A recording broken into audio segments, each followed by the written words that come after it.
Hodite skozi običajno ameriško mesto, 100 čevljev pod vašimi nogami pa je še eno mesto.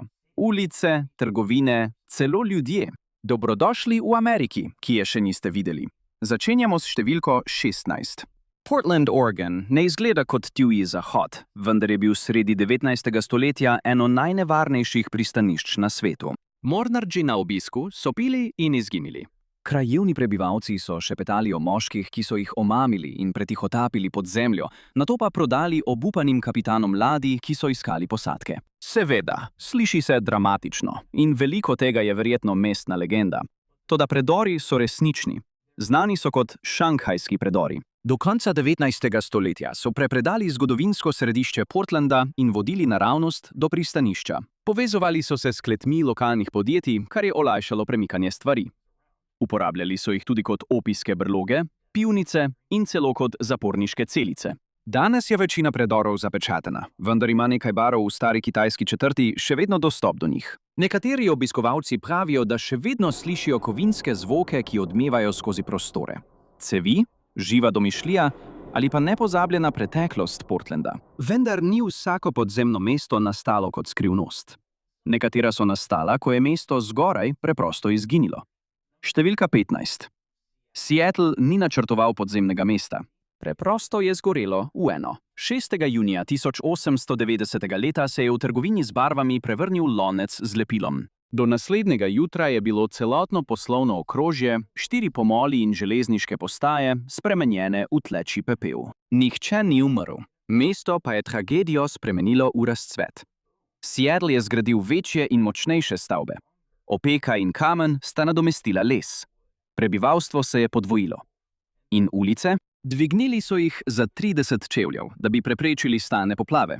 Toda ko je novo mesto zraslo, je staro ostalo točno tam, kjer je bilo. Pod Pioneer Square. So prvotne ulice, izložbe in pločniki Seattla še naprej obstajali, popolnoma ohranjeni v temi. Leta so jih ljudje še vedno uporabljali. Trgovine so delovale pod zemljo, odprle so se parne kopeli, celo bordeli so dobro poslovali. Potem pa se je vse spremenilo. Leta 1907 je Seattlu prizadela bubonska kuga. Mestni voditelji so paničarili, za vse so okrivili podgane. Vse, ki so bili pod zemljo, so izselili. Prehode so zapečatili, vhode so zazidali. Večina ljudi je na predore pozabila vse do 60. let prejšnjega stoletja.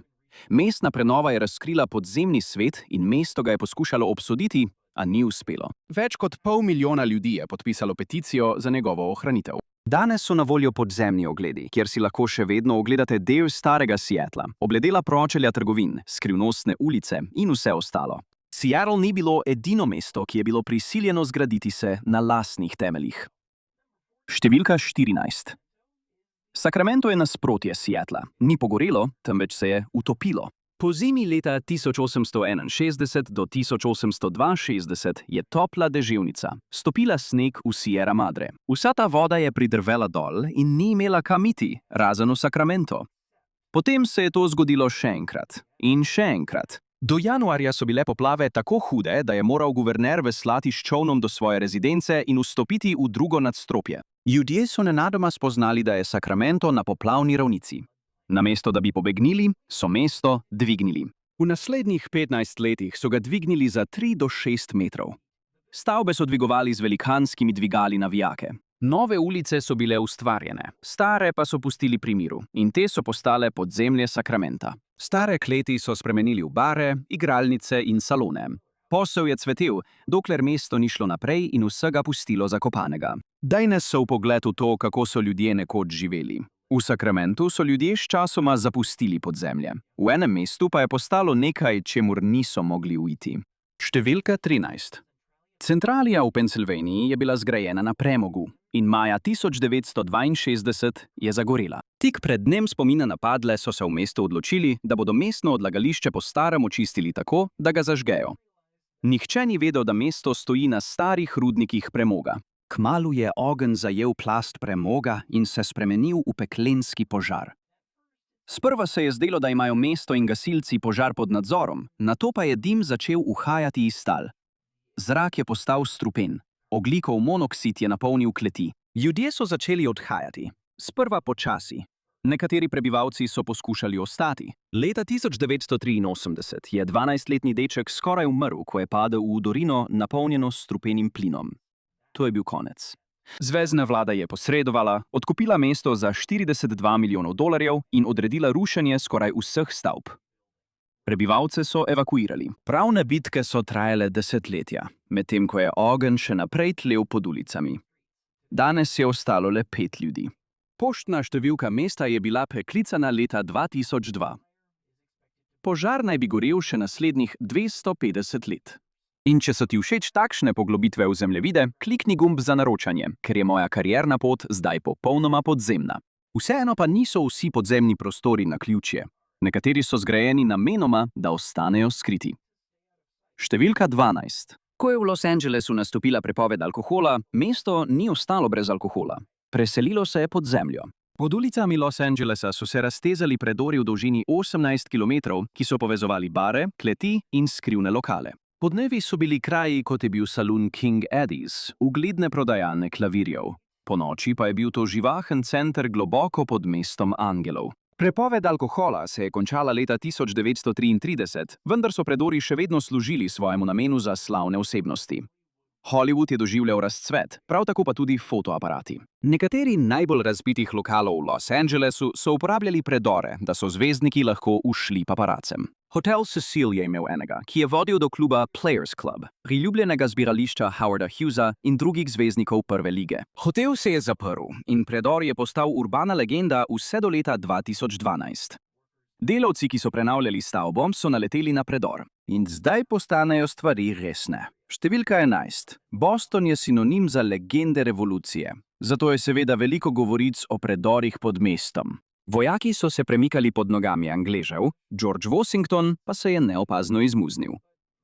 A večina tega je pretirana. Boston ni zgrajen za predore. Podtalnica je visoka. Veliki deli mesta stojijo na nasutju. Če koplješ pregloboko, postane zemlja mehka, nestabilna, nevarna. A to še ne pomeni, da se tam spodaj nič ne skriva. Večina vhodov je zdaj zapečatena, prav zato pa podzemlje Bostona še vedno poraja govorice. Najboljša skrivališča so tista, ki jih ne moreš zares preveriti. Obstaja legenda, da so bili v severnem delu mesta predori zelo uporabni v času prohibicije.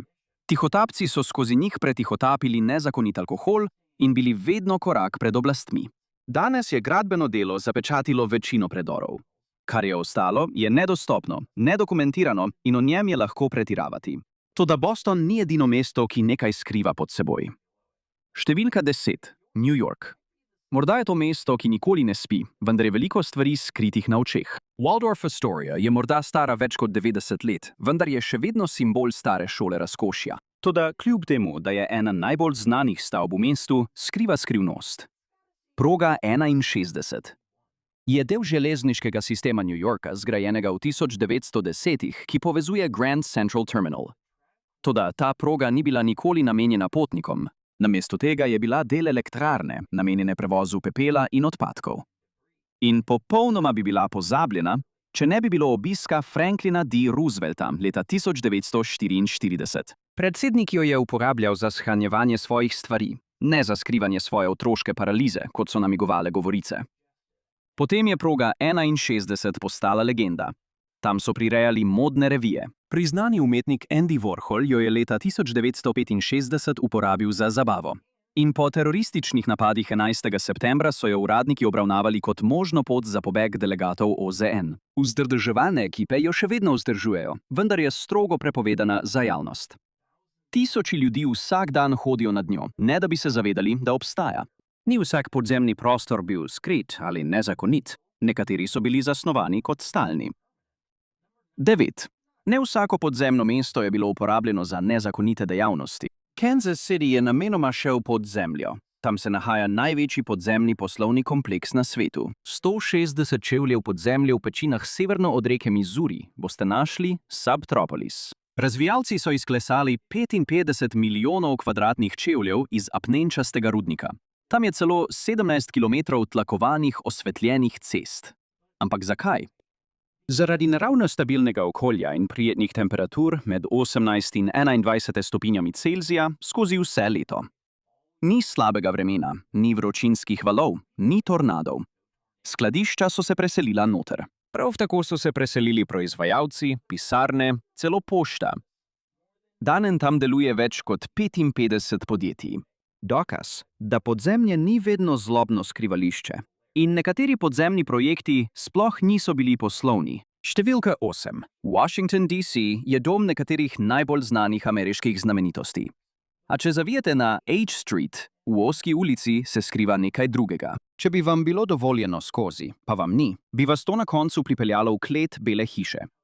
Med državljansko vojno je general Winfield Scott menil, da bi lahko prestolnica padla. Želel je imeti zadnjo obrambno točko in izbral je stavbo zakladnice. Trden granit, lahko se brani in je pod zemljo.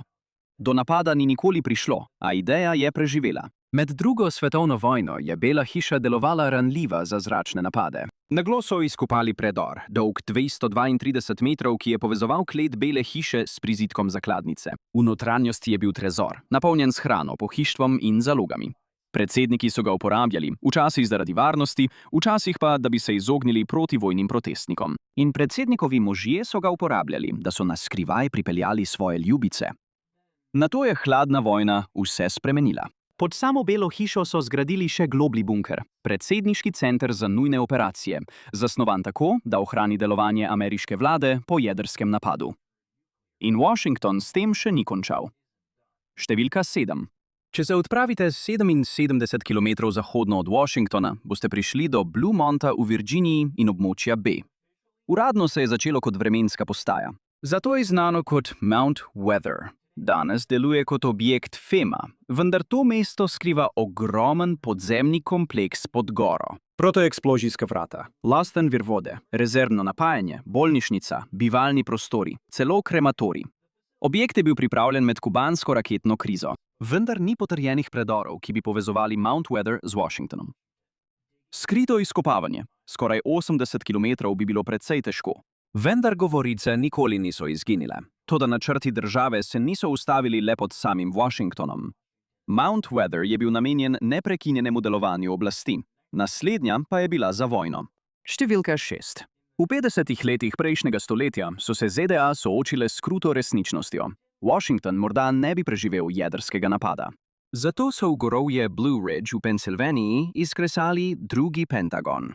Leta 1953 je bil objekt R dokončan, kar bi danes stalo več milijard dolarjev. V notranjosti so elektrarne, vodni rezervoarji, skladišča hrane, poveljniške sobe, celo bar. Če bi bil pravi Pentagon uničen, bi ta prevzel nadzor. Podpredsednik Dick Cheney je bil tja evakuiran po napadih 11. septembra. Predori so tako veliki, da lahko vanje postavijo več stavb s 3 nadstropji. In vladni načrti se niso ustavili pri Pentagonu. Številka 5. Hotel Greenbrier v kraju White Sulphur Springs v zahodni Virginiji posluje že od leta 1913. Med njegovimi gosti je bilo 28 predsednikov, gostil pa je tudi pomembne mednarodne konference med drugo svetovno vojno. In zato je bil idealen. Med hladno vojno je imel Pentagon rezervni načrt, kongres pa ga ni imel. Tako je leta 1959 hotel začel nov gradbeni projekt. Gostje so videli razširjen del hotela, ki so ga poimenovali Zahodno-Virginsko krilo. A dogajalo se je še nekaj drugega. Nekaj pod zemljo. Project Greek Island.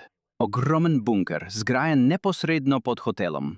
4 metre široka, 3 metre visoka, 45 centimetrov debela in težka 25 ton. In to so bila samo ena protieksplozijska vrata.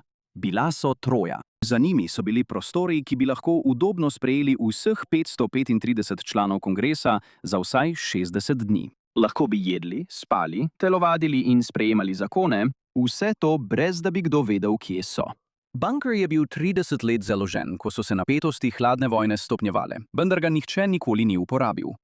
Leta 1992 je preiskava časnika Washington Post razkrila bunker. V nekaj dneh so ga zaprli. Postal je turistična atrakcija, danes pa je v njem podatkovni center. Nekateri načrti pa so preveliki, da bi jih lahko skrili pod stavbami. Številka 4. Koliko lahko sploh spakiraš za konec sveta? Izkazalo se je, da zelo veliko, saj obstajajo podzemna naselja. In potem je tu še Cheyenne Mountain, mesto pod 600 metri trdne skale. Zgrajena je bila med letoma 1961 in 1966, zasnovana tako, da preživi neposreden jedrski napad, tisočkrat močnejši od bomb odvrženih na Hirošimo in Nagasaki. Obsega 2,1 hektarja in je izklesana iz 700.000 ton granita. V notranjosti je 15 ogromnih stavb, nameščenih na velikanskih vzmeteh, izoliranih od udarnih valov. Tam so telovadnice, spalnice, bolnišnice, rezervoarji in poveljniški centri. Celo restauracija Subway sendviči je tam. Ima celo svoj rezervoar, ki vsebuje 1,5 milijona galon vode. Gora se lahko v primeru jedrskega napada popolnoma zapre in deluje neodvisno več mesecev. Toda ne vsako podzemno zatočišče je bilo namenjeno uradnikom. Številka 3. Med kubansko raketno krizo ni bilo vsako zatočišče namenjeno zakonodajalcem ali generalom. En načrt se je osredotočal na varnost ameriških državljanov. Podzemna suita Grand Canyon Caverns oziroma bunker Grand Canyon. Predsednik Kennedy je želel, da bi jame Grand Canyon preuredili v zaklonišče pred radioaktivnim prahom. Hrano in vodo so premestili 77 metrov pod zemljo, da bi zagotovili preživetje vsaj 2000 ljudem. Danes je hotel Grand Canyon Caverns to preuredil v apartma, ki stane $1000 na noč. Skozi leta se je sicer precej spremenil. Apartma ima vse udobje, ki si ga lahko zaželite. Televizijo, glasbo, zakonske postelje, celo knjižnico. Zaloge hrane, ki jih je naročil John F. Kennedy, so še vedno tam. Suho podnebje v jamah ohranja stvari sveže. In en podzemni prostor sploh ni bil zgrajen za preživetje, ampak za tisto, kar pride potem. Drugič, v 70. letih prejšnjega stoletja je Gerard B. Henderson, direktor kozmetičnega podjetja Avon, začel skrbeti za svojo varnost. Zato se je preselil pod zemljo. Do leta 1978 je bila podzemna vila v Las Vegasu dokončana, približno 8 metrov pod zemljo. Zgrajena je iz betona in jekla. Edini način za vstop so bila vrata, ki so izgledala kot skale. V notranjosti je bilo 5 spalnic, 6 kopalnic, bazen, 2 masažni kadi, bar, plesišče, savna in celo 4 luknje za minigolf. Obstajalo je celo lažno nebo, ki je simuliralo dnevno svetlobo. Danes podzemno skrivališče še vedno obstaja, zakopano pod drugo hišo. Njegovi lastniki, fundacija Stasis, so ga leta 2014 kupili za $1,15 milijona. Govori se, da ga bodo spremenili v muzej. In končno, na prvem mestu, obstaja eno podzemno območje v Ameriki, ki ni bilo zgrajeno za preživetje. Zgrajeno je bilo za spomine. Leta 1940 je predsednik univerze Oglethorpe, Thornwell Jacobs, dobil idejo. Današnja družba bi morala ohraniti svoje zaklade, tako kot so to storili stari Egipčani. Globoko skrita v stavbi Phoebe Hearst Hall na univerzi je kripta civilizacije. Dolga 6 metrov, široka 3 metre in visoka 3 metre, izklesana iz trdne kamnine globoko pod granitom. Prostori so zrakotesni, ojačani in nedotaknjeni. V notranjosti so vsakdanji predmeti, ki naj bi predstavljali civilizacijo zgodnjega 20. stoletja, plošče Artia Shaw, plastična figura Donalda Ducka, zvočni posnetki FDR-ja in Hitlerja. Kripta je zapečatena do leta 8113, kar naj bi bilo enako oddaljeno od Jakobovega časa kot najstarejši koledar. Dokaz, da Američani kopljejo tunele ne le za skrivanje, pobeg in preživetje, ampak včasih tudi zato, da bi jih pomnili. Hvala, da ste se mi danes pridružili. Upam, da vam je bil video všeč. Če želite videti več takšnih videov, prosim, razmislite o naročilu in vklopite obvestila. Resnično naredi razliko. Še enkrat hvala in se vidimo naslednjič na MapPack. Smo v 30. letih prejšnjega stoletja. Vrste za kruh, prašni viharji in obup so v porastu. Kljub temu se v najrevnejših kotičkih Amerike pojavi svetloba. Prava svetloba. Kot da bi družine pritisnile na stikalo in priklicale ogenj od bogov. Zunaj stroji zarohnijo v življenje in končajo s tistim napornim delom, ki je uničeval hrbtenice, odkar ljudje hodimo pokonci. To je, kot bi živeli v prihodnosti. Skrivnost? Nekaj, kar zveni manj kot čudež in bolj kot birokracija. Uprava doline Tennessee. Kaj točno je bila? Industrijska revolucija in Združene države Amerike. To je bila zveza ustvarjena v kapitalističnem raju, ljubezen na prvi pogled. Do leta 1890 so se Združene države Amerike preobrazile v največjo gospodarsko velesilo na svetu. Poganjali so jo nafta, jeklo in čista drznost. Seveda, nekaj ljudi je obogatelo, resnično obogatelo. Ostali pa so imeli predvsem sajasto okolje in 14-urne izmene. Toda kot pri vsaki cvetoči romanci je bil tu še tretje kolo – podeželska Amerika. Industrijska revolucija ni enakomerno zajela vseh kotičkov države. Pogledala je podeželje in rekla, morda kasneje. In nikjer tega niso občutili bolj kot v dolini Tennessee. In to je to. Obsega povodje reke Tennessee, ki se vije od Kentuckyja skozi Tennessee, Alabamo, Georgio, obe Karolini in v Virginijo. Zveni idilično, kaj ne? Reke, valoviti griči, vsa ta voda? Pomislili bi, da je to raj. Motite se. V okrožju Union v Tennesseeju je imelo notranje vodovodne napeljave le 1% lastnikov kmetij. V celotni dolini so imeli elektriko le 3 od 100 ljudi. Vsi ostali so na elektriko gledali po strani, kot da je to različica kriptovalut iz 30 let prejšnjega stoletja. Pomislite na tehnološki detoks, a z manj higiene. V industrializirani Ameriki je dolina Tennessee ostala zadaj. Dokaz, da je bil zakon naroda nekoliko toksičen. Sever se je industrializiral zgodaj, jug pa je še vedno čakal, da se začne medena luna. Gospodarstvo juga je šlo po zlu že dolgo pred zlomom borze in niso padale samo cene bombaža. Zdelo se je, kot da se je sam Bog odselil na sever in na hladilniku pustil sporočilo za srečo. V mestu Enterprise v Alabami stoji spomenik ne junaku ali bitki, ampak žuželki, bombaževemu rilčkarju. Ta žuželka je v 90. letih 19. stoletja prišla iz Mehike in opustošila bombaževa polja na jugu ter uničila preživetje številnih ljudi. Predstavljajte si, da ste tako kolektivno travmatizirani, da postavite kip svojemu sovražniku. Toda tudi tukaj je geografija pustila še zadnje darilo. Blagoslov se je pojavil v Muscle Shoalsu v Alabami. Tam reka Tennessee v samo 48 kilometrih pade za 43 metrov. Vsa ta padajoča voda je pomenila ogromno neizkoriščene energije. Naravni hidroenergetski jackpot, ki je samo čakal, da ga nekdo opazi. Poznam ta občutek. Če so vam ti videoposnetki všeč, kliknite gumb za naročanje, ker očitno gre moje življenje samo še v eno smer – povečavo. Kakorkoli, do leta 1916 je zvezna vlada posvetila pozornost. Kupila je lokacijo, zgradila je z Wilson in načrtovala napajanje tovarne za proizvodnjo nitrata za eksplozive v Prvi svetovni vojni. Zelo domoljubno. Majhen problem? Vojna se je končala prezgodaj. Zemljevid General Electric iz leta 1921 je samo še posolil rano. Zvezne države so bile povečane ali pomanjšane glede na to, koliko ljudi je imelo elektriko. Washington DC je izgledal, kot da je pojedel zemljevid. 98% elektrificiran in precej samozadovoljen. Državno povprečje? 57%. Od 108 milijonov Američanov jih je 62 milijonov imelo elektriko. Ostali so v bistvu živeli v svetu, obarvanem kot Instagramov filter v sepiji. Državljanska vojna je bila že dolgo končana, a Mason-Dixonova črta je še vedno opravljala svoje delo. Skoraj stoletje kasneje so Združene države izgledale neprijetno podobno kot leta 1830, le da so imeli boljše klobuke in slabše borzne trge. Južnjaški dohodek je bil približno 60% državnega povprečja. To je bila različica Velike depresije.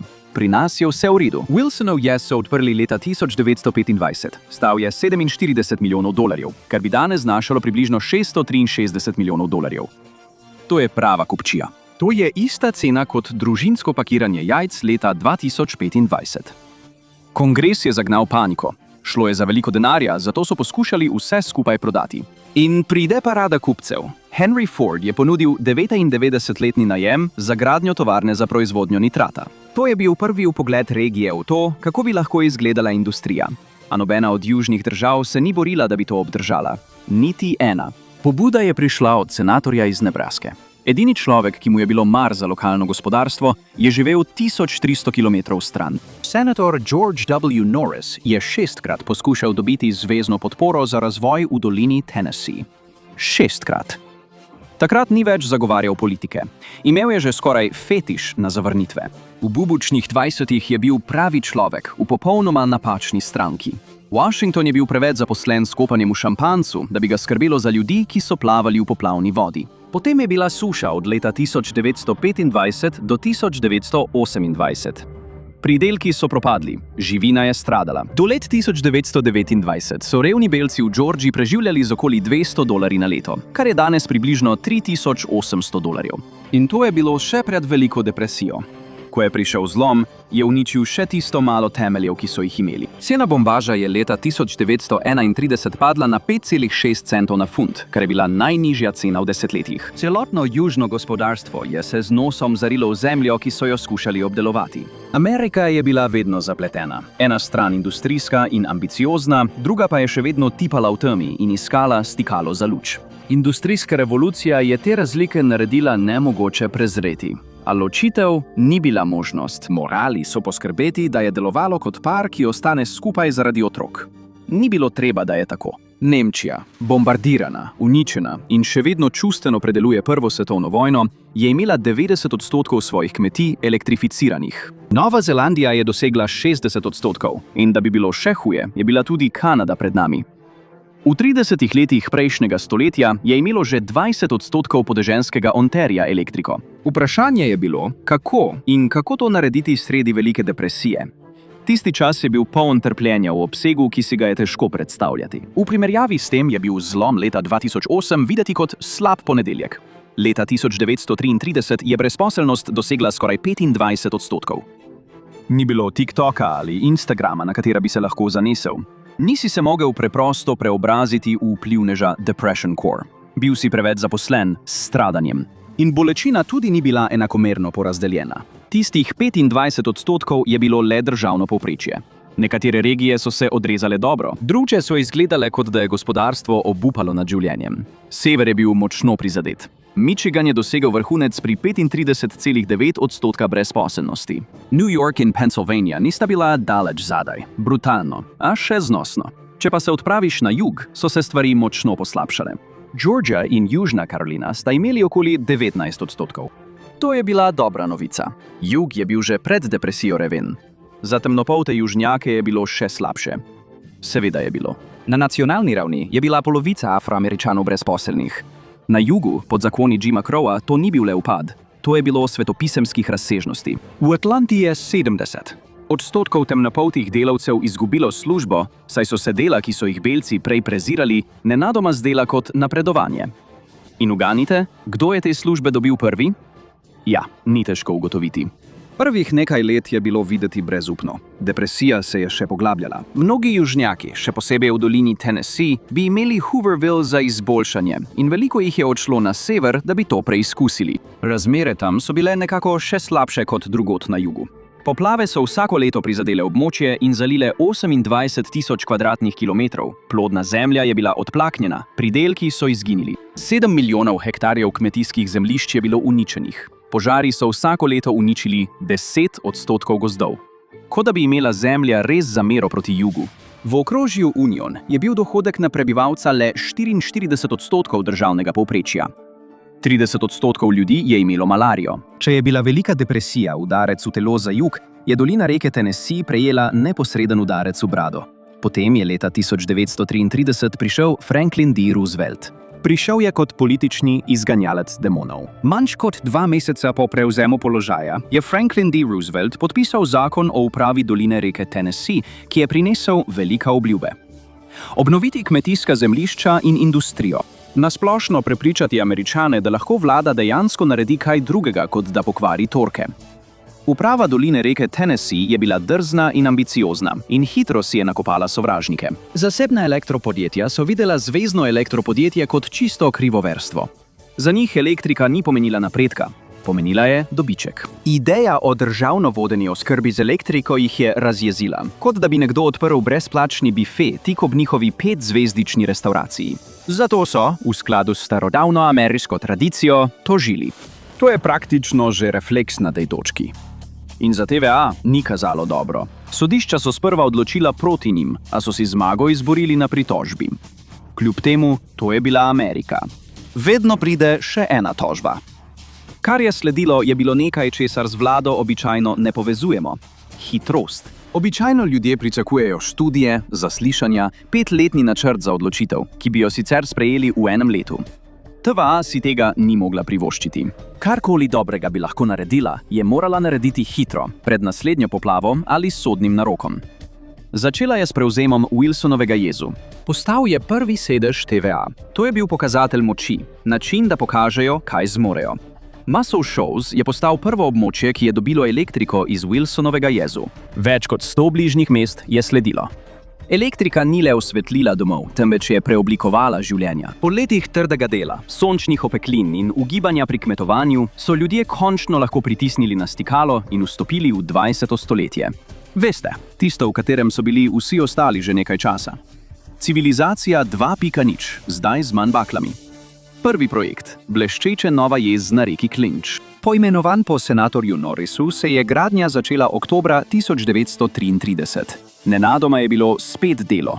Pravo, pošteno delo, s katerim si lahko plačaš račune. V enem letu je bilo na plačilnih seznamih TVA 9000 ljudi in za razliko od večine del v času depresije so bili ti delavci organizirani.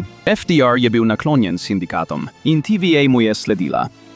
Toda TVA ni bila samo serija junaških prizorov in slavljenja hidroenergije. Krajevni prebivalci niso bili navdušeni. Predstavljajte si, da se pojavi vlada, poplavi vašo kmetijo in preseli vašo hišo.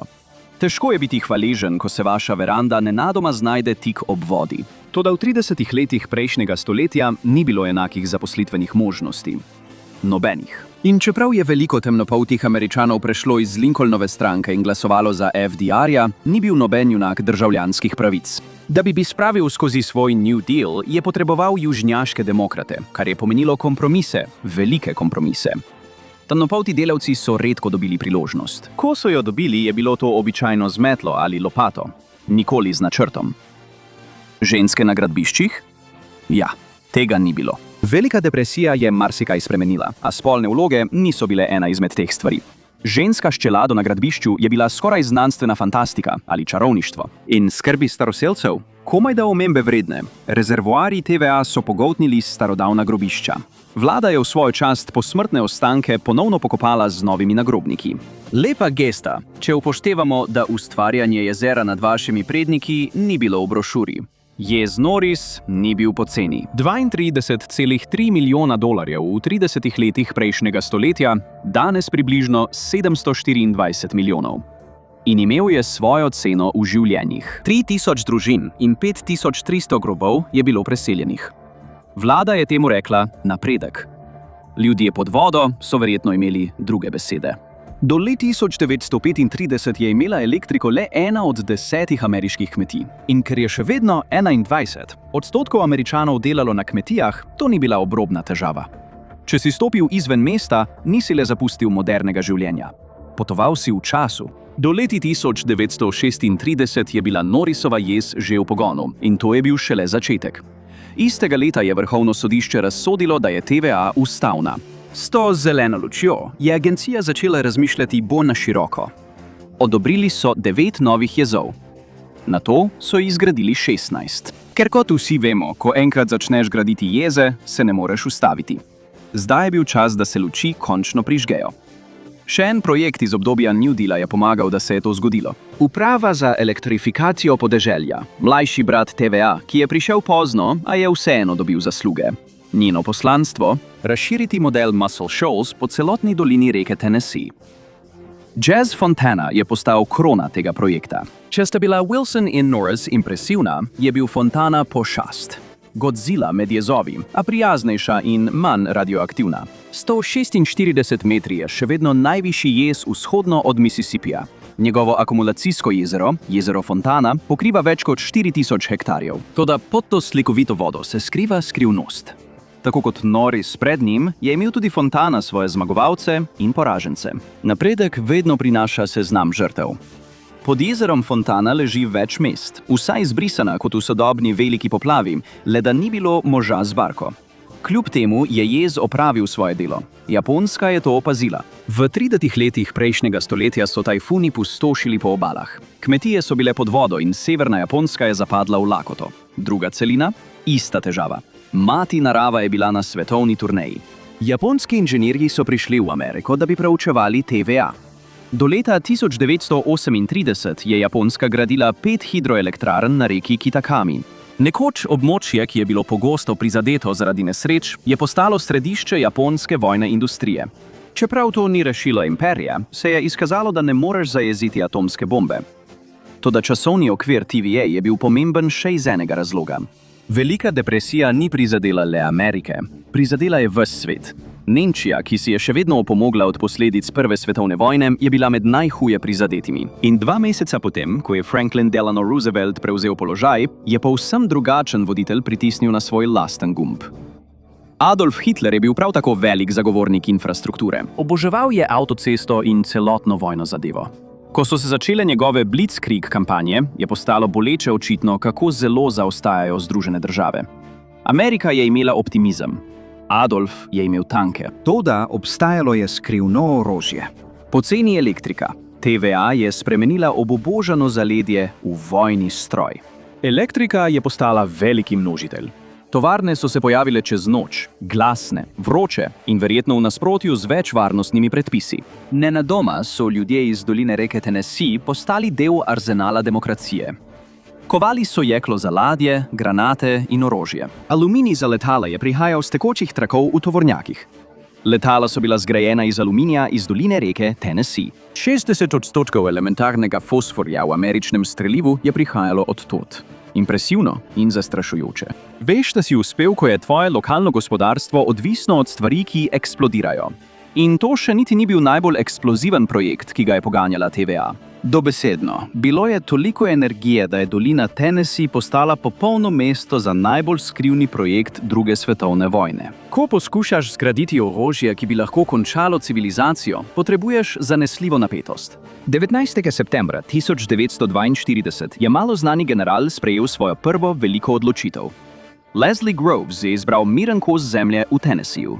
Bilo je odmaknjeno, podeželsko in približno tako neopazno, kot je le mogoče, ne da bi se skrival v koruznem polju. Izpolnjevalo je vse pogoje. Daleč od sovražnih bombnikov, dovolj blizu Knoxvilla, da bi lahko privabili delavce. Tam je živelo le okoli 1000 družin. To je pomenilo manj neprijetnih pogovorov o izselitvi. Zemlja je bila tudi poceni.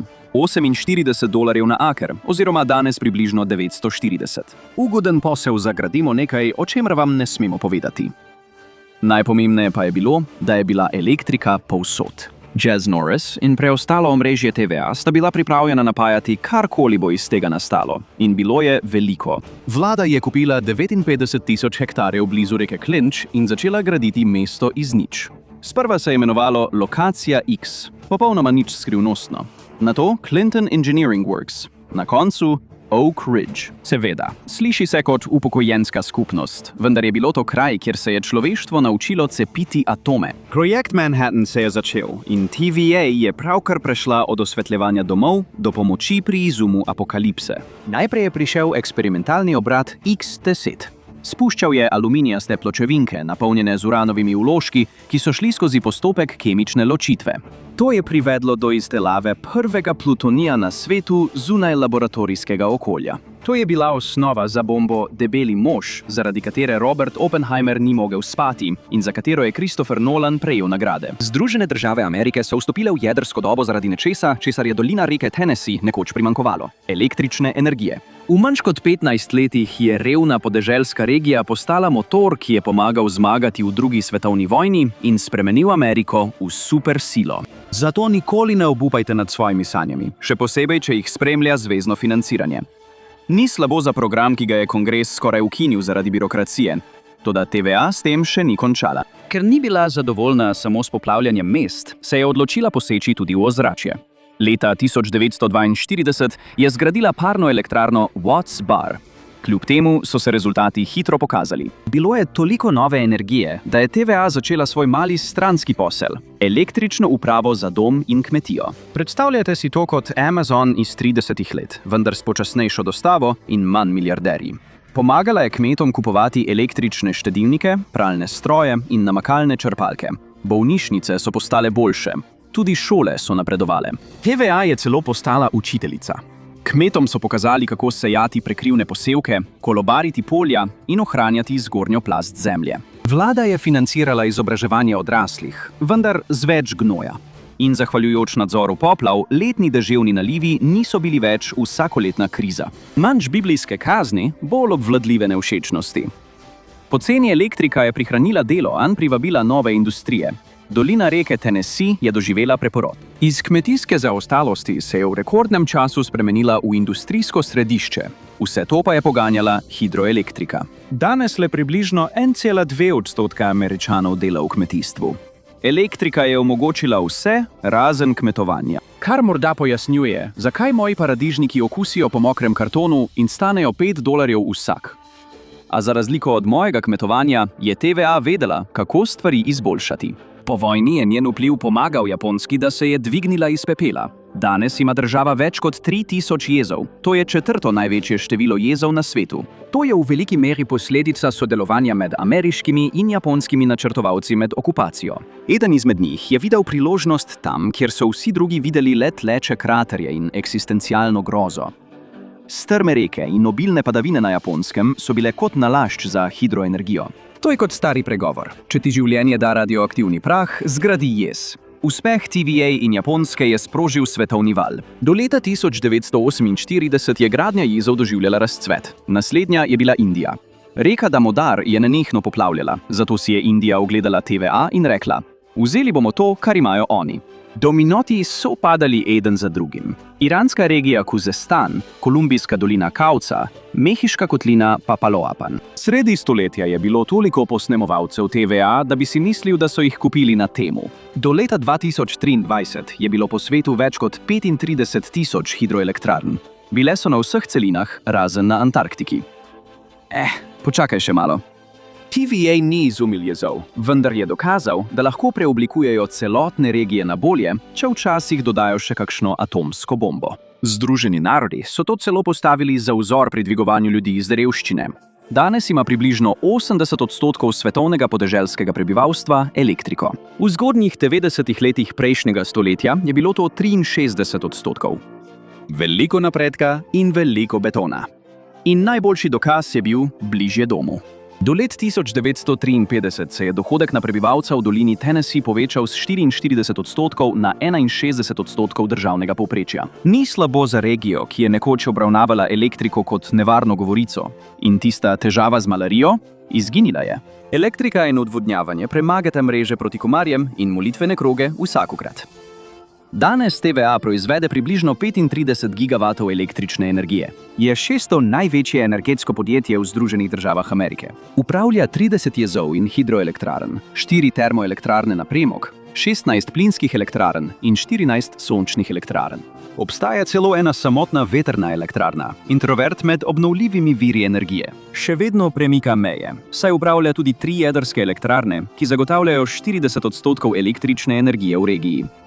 In s tem še ni konec. Prihajajo še nove jedrske elektrarne. Ne zaradi razcveta umetne inteligence, čeprav bodo zagotovo pomagale študentom prihodnosti, da bodo med pisanjem esejev uporabljali nekoliko pametnejši klepetalnik ChatGPT. Oak Ridge bo kmalu znova pisal zgodovino. TVA je pravkar pridobil dovoljenje za prve male modularne jedrske reaktorje v državi. Bili bodo približno tretjino velikosti tradicionalnega reaktorja in veliko bolj učinkoviti. Izdelani v tovarnah, dostavljeni s tovornjaki, sestavljeni na kraju samem. To je IKEA različica elektrarne, le da so posledice veliko hujše, če izgubiš vijak. Vse to je del načrta TVA, da do leta 2050 postane ogljično nevtralen. Zahvaljujoč TVA je eden najrevnejših delov juga postal polnopraven partner v industrijski revoluciji. Reči, da je to popolna zveza, bi bilo morda pretiravanje. Nebo ni preveč navdušeno nad izumljanjem atomske bombe, ampak je delovalo. Na mnoge načine je bil to najuspešnejši infrastrukturni projekt v zgodovini ZDA, morda celo na svetu. Megaprojekt, ki je napajal regijo, preoblikoval državo in po naključju pomagal izumiti apokalipso. Torej, zmaga za vse. Hvala, ker ste se mi danes pridružili. Upam, da vam je bil video všeč. Če želite videti več takšnih videov, razmislite, da bi se naročili in vklopite obvestila. Resnično naredi razliko. Še enkrat hvala in se vidimo naslednjič v Mappacku. Združene države Amerike so morda tretja najbolj naseljena država na svetu, vendar je njihovih 340 milijonov prebivalcev zelo izbirčnih. 2/3 prebivalcev ostajata vzhodno od Mississippija, skoraj tretjina jih živi v obalnih okrožjih, skoraj polovica podeželskega prebivalstva pa živi na jugu. Velike planjave so praktično mesto duhov. Kaj se dogaja? Danes v oddaji Mappack raziskujemo, zakaj nihče ne živi v središču ZDA. Če so vam te mojstrovske lekcije všeč, se naročite na kanal. Drugače bom moral začeti nadlegovati neznance, da bi se pogovarjal o geografiji. Da bi razložili vso to praznino prebivalstva v središču Amerike, moramo začeti z osnovami, zemljevidom. Kje je voda? Oziroma v večini velikih planjav, kje je ni. Deli Wyominga in zahodnih planjav prejmejo manj kot 10 palcev oziroma 25 cm dežja na leto, kar je bolj suho kot mesna štruca vaše tašče. Stanje se izboljšuje, ko greste proti vzhodu, vendar le skrajni rob planjav prejme več kot 76 cm dežja. Medtem pa je vzhodno od Mississippija in na pacifiškem severozahodu voda povsod. Seveda reke iz skalnega gorovja vijugajo v države velikih planjav, Missouri, Arkansas, Canadian, Red, Pecos in Brazos. Vendar so bolj kot začasni delavci, kot pa zanesljive življenjske žile. Te reke so odvisne od snežne odeje, ta pa se iz leta v leto spreminja. Velike planjave? Predstavljajte si jih kot velikanski zunanji dehidrator. Na severu Zemlja vsako leto izgubi približno 74 cm oziroma 29 palcev vode. Na jugu je še slabše, izgubi se 142 cm oziroma 55 palcev vode. To je, kot bi prh opustili teči več tednov, nato pa bi vse izginilo. In če iščete jezera, pozabite. Razen nekaj potokov ali ribnikov ni veliko, pa še ti lahko v sušnem obdobju popolnoma izginejo. Indijanci so sledili tem vse manjšim vodnim virom in postavljali tabor, kjer so lahko. Kasneje so naseljenci poskušali prelisičiti naravo z jezovi in namakanjem, vendar je tudi najboljše inženirstvo le pametna rešitev za dogovor, ki ga mati narava nikoli ni podpisala. Tega se ne da zaobiti. Osrednji del Združenih držav ni ustvarjen za velika naselja. In to ne le zato, ker je površinske vode malo. Narava je skrila še en obilen vir vode, ki ga iz vesolja ne morete videti, a preden odpremo ta pokrov, si oglejmo svež zemljevid nedavnih migracij. Ugani, v katere zvezne države se ljudje množično selijo? Ne, to ni Teksas. Montana in Idaho sta med najhitreje rastočimi državami v državi. Do aprila 2024 je njihovo prebivalstvo močno naraslo za 3,6% v Montani in neverjetnih 5,4% v Idahu. Najbolj očiten razlog je cenejše bivališče, vsaj dokler niso vsi dobili iste ideje. Zdaj je povprečna cena hiše v Montani $378,000, v Idahu pa $485,000. Seveda je to še vedno ugodno v primerjavi z $833,000 v Kaliforniji, vendar je to dejansko dražje kot v Teksasu, kjer je $338,000, in na Floridi, kjer je $412,000. Države, ki ležijo sredi države, ponujajo veliko več olajšanja za vse, ki želijo pobegniti pred visokimi stroški stanovanj. Tam so nekatere najcenejše hiše v državi. Južna Dakota je najdražja med njimi, s ceno $320,000. Vendar so vse ostale pod $300,000. Srednja cena hiše v Oklahomi je le $244,000, kar je tretja najnižja cena v državi. A poceni hiše ne pomenijo vedno tudi rastočega prebivalstva. Do leta 2024 je Oklahoma rasla le za 0,7%. Južna Dakota z 2,6% in Severna Dakota. Dodala je le 7,500 ljudi. Težko bi temu rekli stampedov. Kansas je dosegel 19,000, Nebraska približno 17,600, za skromno 0,8% rast. Ugodno? Da. Priljubljeno? Meravno. Cenejša stanovanja so tam zelo pogosta.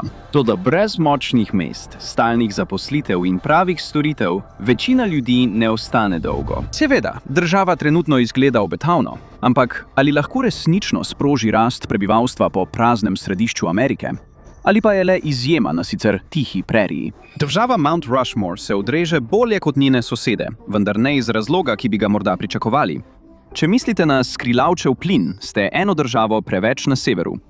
Ta razcvet pripada Severni Dakoti. Namesto tega, Južna Dakota koristi metropolitanskemu območju Sioux Falls, kjer živi tretjina prebivalstva države, približno 308,000 prebivalcev. Nepremičninski agenti pravijo, da se priseljenci ne selijo le zaradi cenejših hiš, temveč iščejo tudi dobre šole, spodobne ceste in mesto, ki leži prav na križišču avtocest 29 in 90. Sioux Falls je postal najhitreje rastoče mesto na Srednjem zahodu. Po podatkih Inštituta Dakota so k tej rasti pripomogli pandemični premiki, vojaške prerazporeditve in nestanovitni energetski sektor v sosednjih državah. Za zdaj kaže dobro. Za razliko od Severne Dakote, ki je svojo rast vezala na razcvet pridobivanja plina iz skrilavca, Se zdi, da Južna Dakota ne potrebuje ene same industrije, da bi še naprej privabljala ljudi. A ne bodite prepričani, da je vse tako preprosto. Tudi Sioux Falls ne bo kmalu postal vodilno mesto v Združenih državah. Če se bodo trenutni trendi nadaljevali, bo metropolitansko območje do leta 2060 doseglo le okoli 438.000 prebivalcev. To je manj, kot ima danes Staten Island. In to je velik če. Obstaja veliko dejavnikov, ki delujejo proti tej možnosti. Veliko stvari stoji na poti. Za začetek, vreme tukaj ni ravno prodajna točka. Najvišje in najnižje temperature v regiji so približno takšne, kot bi pričakovali v zmernem podnebju. Vroča poletja, mrzle zime, vedno znova. Južna Dakota ima pozimi dejansko več temperatur pod lediščem kot New York, čeprav so poletja približno enako vroča. In po celotnih prerijah se ta vzorec ne spreminja bistveno. Z drugimi besedami, vreme tukaj ni dovolj edinstveno, da bi privabilo ljudi, niti dovolj prijetno, da bi jih zadržalo. Toda termometer ne pove celotne zgodbe. Kje so ti podatki zabeleženi, je prav tako pomembno, in zemlja pod temi vremenskimi postajami ni povsod enaka. Ekstremno vreme je v New Yorku razmeroma redko. Ker je na vzhodni obali, jo občasno oplazijo tropski cikloni, kot lahko potrdi vsak, ki se še vedno sooča s posledicami orkana Sandy leta 2012. A orkani so redki, tornadi pa še redkejši. V povprečju zvezna država New York doživi približno 10 tornadov na leto in od leta 1900 sta le 2 dosegla moč EF3. Noben ni nikoli dosegel stopnje EF5, kar pomeni, da so dobro zgrajene stavbe precej varne. Verjetnost, da bi uničujoč tornado pustošil po New Yorku, je praktično nična, razen če slabo prometno gnečo štejete kot višjo silo. Toda to ne velja za Dakoto, Nebrasko, Kansas in Oklahomo. Če pogledate zemljevid tornadov, bo ta regija izstopala.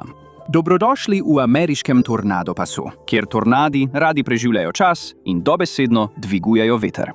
Severna Dakota je imela 18 tornadov leta 2024. Južna Dakota jih je imela 11. To ni dobro, a še zdaleč ni katastrofalno. In od tu naprej postane samo še slabše. Samo tisto leto je Nebraska imela 131 tornadov, Kansas 98, Oklahoma pa 91.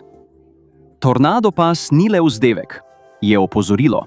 Za Oklahoma City je to grozljiva statistika. Skoraj 713.000 prebivalci v samem mestu in več kot 1,5 milijonom v metropolitanskem območju je to največja tarča v strelišču tornado pasa. Odkar so se začeli voditi zapisi, je Oklahoma City prizadelo več kot 160 tornadov. Živeti tukaj pomeni vedeti, da ne gre za vprašanje, ali bo nevihta prišla, ampak kdaj. Tveganje za tornade v Oklahoma Cityju ne vpliva le na višje zavarovalne premije. Upravljanje v izrednih razmerah je zaradi tega prava nočna mora. Nevarnost je tako stalna, da mestni načrtovalci niso niti zgradili uradnih zaklonišč. Tornadi niso kot orkani. Pravzaprav se sliši čudno, vendar nekateri načrtovalci v Oklahomi verjetno zavidajo Floridi. Kar nekaj pove, saj je to morda edini primer, ko je kdo kdajkoli ljubosumen na sončno državo. Orkane lahko spremljamo več dni, celo tednov. Sateliti oblastem omogočajo, da načrtujejo, se pripravijo in izdajo ukaze za evakuacijo že dolgo pred udarcem. Orkani potrkajo vljudno. Tornadi pa vrata izbrcajo. Najboljše, kar lahko meteorologi naredijo za napoved tornada, je, da spremljajo vremenske razmere v večjem merilu, ki bi lahko povzročile tornado.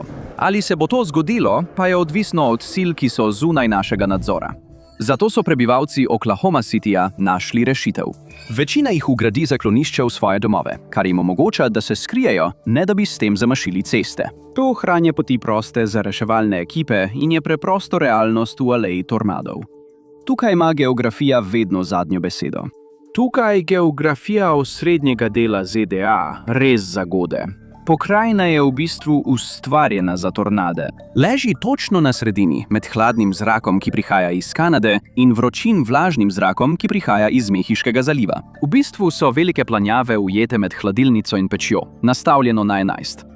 In potem so tu še skalno gorovje, malo zahodneje, kjer je zrak bolj suh in hladnejši. Tako se topli in hladni zračni tokovi na koncu srečajo na velikih planjadah. In kaj se zgodi? Vroč, vlažen zrak iz tropov se dvigne navzgor, medtem ko hladen, bolj suh zrak iz Kanade in skalnega gorovja pritiska navzdol. To trčenje povzroči kaos in ustvari silovite nevihte, imenovane supercelice. Pomlad je glavni čas, ko zimski mraz prepušča mesto po letni vročini. Zato je največ aktivnosti maja in junija, ravno v vrhuncu sezone tornadov. Toda zračni tokovi so le eden od dejavnikov. Osrednji del ZDA je širok in raven. To je idealno območje za tornade. Ti uspevajo na suhem, ravnem terenu in velike planjave niso po naključju dobile tega imena. Ni gora, ni velikih jezer, ničesar, kar bi ustavilo vetrove. Samo neskončen prostor, kjer se lahko nestabilen zrak zavrtinči v nevihte. Popolna nevihta, dobesedno. Ampak pri aleji tornadov je bistveno to. To ni statičen kraj. Središče aleje tornadov se je v zadnjih nekaj desetletjih premaknilo proti vzhodu. Teksas je bil na vrhu lestvice leta 2024 169 tornadi. Iowa in Nebraska pa sta zabeležili po 131 tornadov. Toda Kansas ni več kralj tornadov. Illinois jih je imel 126, Missouri 105, Florida 103, Louisiana pa 92. Te zvezne države imajo tudi večje prebivalstvo, ker ponujajo več kot le prazna polja. Ljudje bodo sprejeli nevarnost neviht, če je tam nekaj, zaradi česar se splača ostati.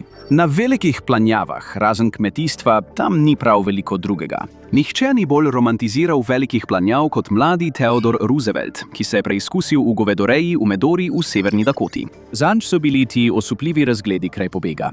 Njegova prva žena in njegova mati sta umrli na isti dan, na Valentinovo leta 1884. Zato je prišel sem, da bi si zbistril misli. Toda tudi Roosevelt ni ostal. Njegov posel z živino ni bil posebej uspešen in krivec je bil spet ista stara zgodba – kruto podnebje. Zima leta 1886 do 87 je zadela prerije kot Sibirija. Temperature so padle na -44, 1 stopinj Fahrenheita, -40 Celzija. Govedo je popadalo tam, kjer je stalo. Tisti, ki niso, pa so postali obupani. Nekateri so glodali katranasti papir s hiš. Drugi so se povzpeli na snežne zamete, da bi grizli veje dreves. Nažalost, jih je le malo preživelo. Roosevelt je izgubil $2.300.000 po današnji vrednosti in se vrnil v New York, pri čemer se je odločil, da je ukvarjanje s kongresom morda lažje kot ukvarjanje z govedom. Rooseveltova zgodba je pravzaprav arhetip življenja na prerijah, celo danes.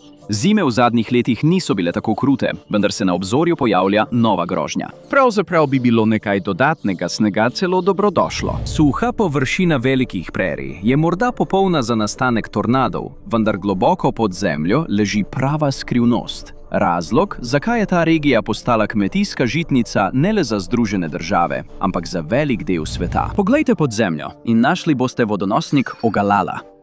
Tukaj je, na zemljevidu. Njene vode ležijo znotraj zveznih držav: Wyoming, Južna Dakota, Nebraska, Kansas, Colorado, Nova Mehika, Oklahoma in severni Teksas. Predstavljajte si to kot podzemni vodni hranilnik regije. Le da vsi stalno jemljajo denar ven, nihče pa ga ne vrača nazaj. In to je težava. Površinske vode tukaj nikoli ne bi mogle omogočiti kmetovanja v takšnem obsegu. Toda če izkoristimo podtalnico, kmetijsko središče nenadoma oživi. In ko se to zgodi, se nikoli ne ustavi. Pšenica je prevladujoča poljščina. Velike planjave v Združenih državah Amerike in Kanadi proizvedajo približno polovico celotnega svetovnega izvoza pšenice. Države na planjavah predstavljajo tudi približno 60% pšenice, 87% sireka in 36% bombaža, pridelanega v Združenih državah Amerike. Če dodamo še ječmen, lucerno, koruzo, seno in sojo, začnemo razumeti, zakaj je glavni konjiček v tej regiji kmetovanje. Kaj pa bi sploh lahko bilo drugega? Če jeste meso, je verjetno, da imate na krožniku tudi nekaj splanjav.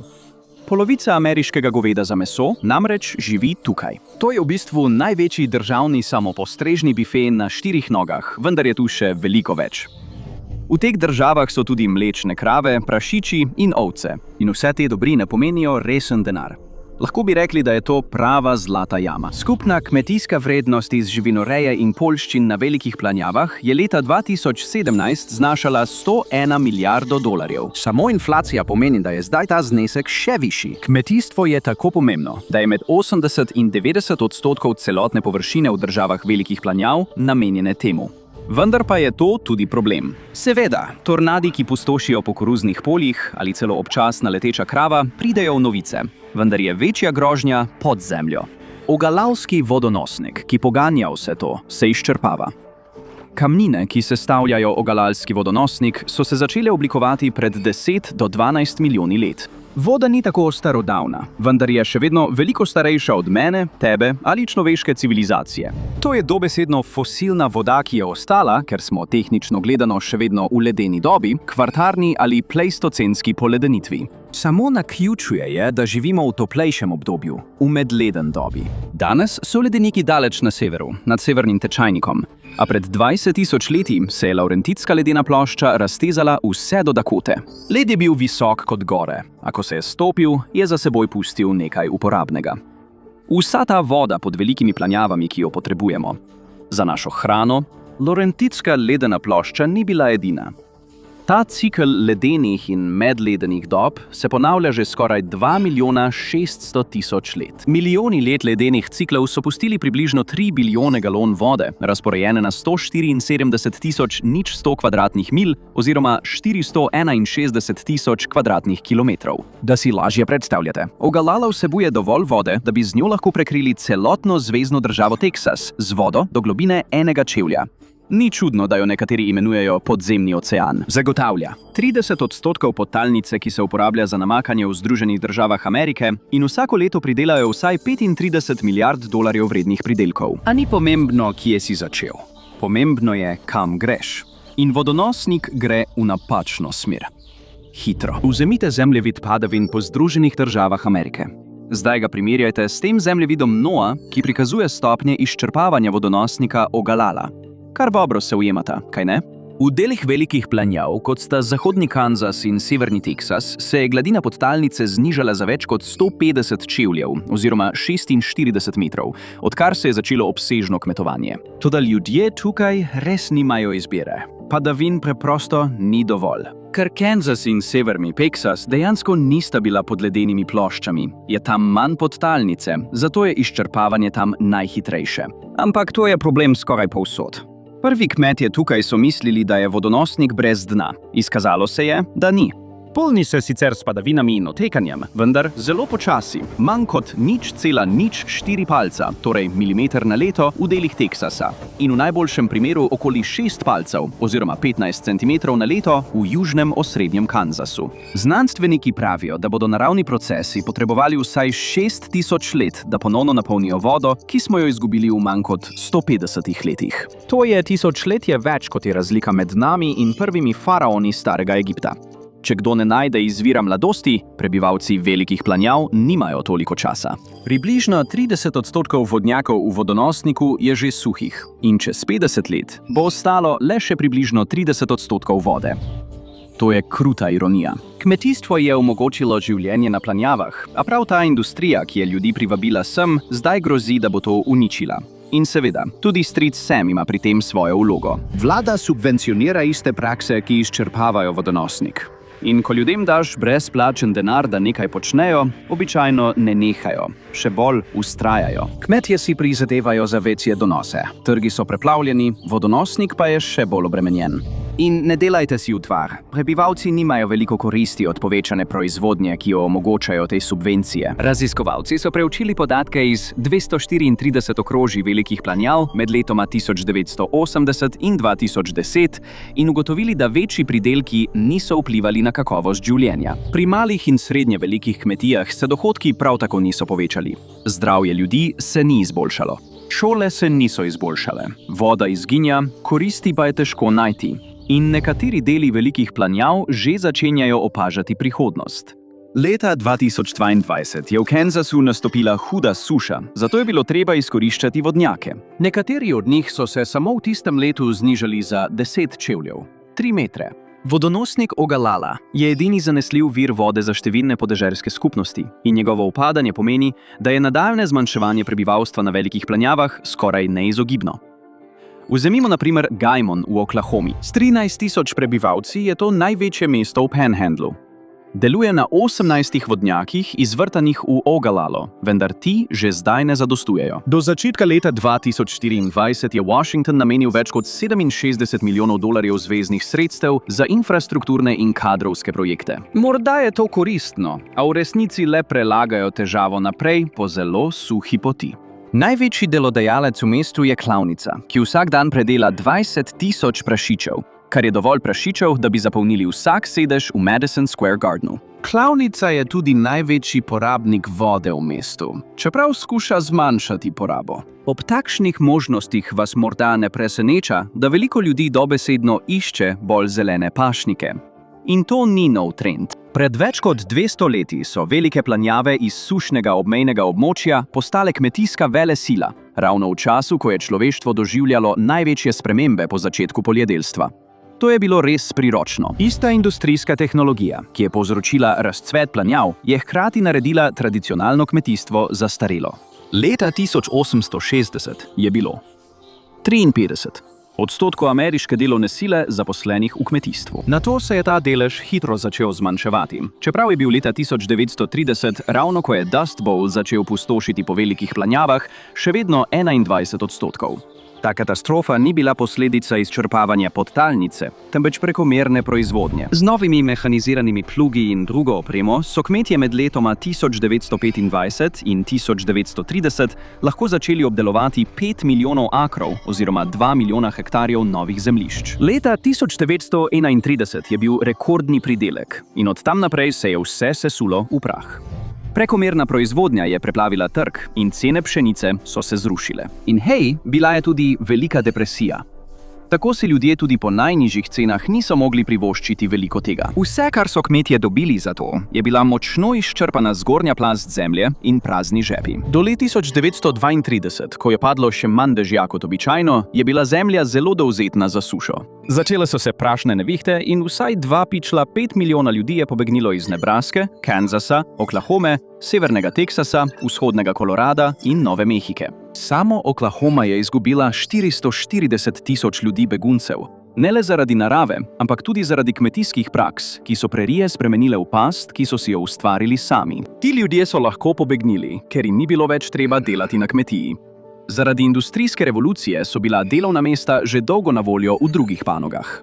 Dust Bowl se je na srečo končal, vendar se kmečko prebivalstvo nikoli ni opomoglo. Do leta 2023 je le 1,57% ameriškega prebivalstva delalo v kmetijskem, gozdarskem in ribiškem sektorju. 19,34% jih je delalo v industrijskem sektorju. 79,09% pa v storitvenem sektorju. To se kmalu ne bo spremenilo. V poznih 2000-ih se je že 80% okrožij spreminjalo v sive ravnice. Poglejte si novejši zemljevid. Severne zvezne države, kot sta Nebraska in Dakoti, so posejane z okrožji, kjer je povprečna starost visoka. Tukaj se ne izsušuje le vodonosnik, tudi demografija se. Kam torej odhajajo mlajši ljudje? Odgovor so kraji z večjimi mestnimi območji. Poglejte si Florido na zemljevidu. Država je morda priljubljena destinacija za upokojence, vendar ima Južna Florida, metropolitansko območje Miamija, izrazito mlajšo populacijo kot preostali del države. Enako velja za območje Jacksonvilla v severni Floridi. Ljudje v bistvu počnejo to, kar so vedno počeli. Zapuščajo podeželje in se selijo v mesto, kadarkoli lahko. In zahvaljujoč sodobni industrijski tehnologiji jih lahko to stori veliko več.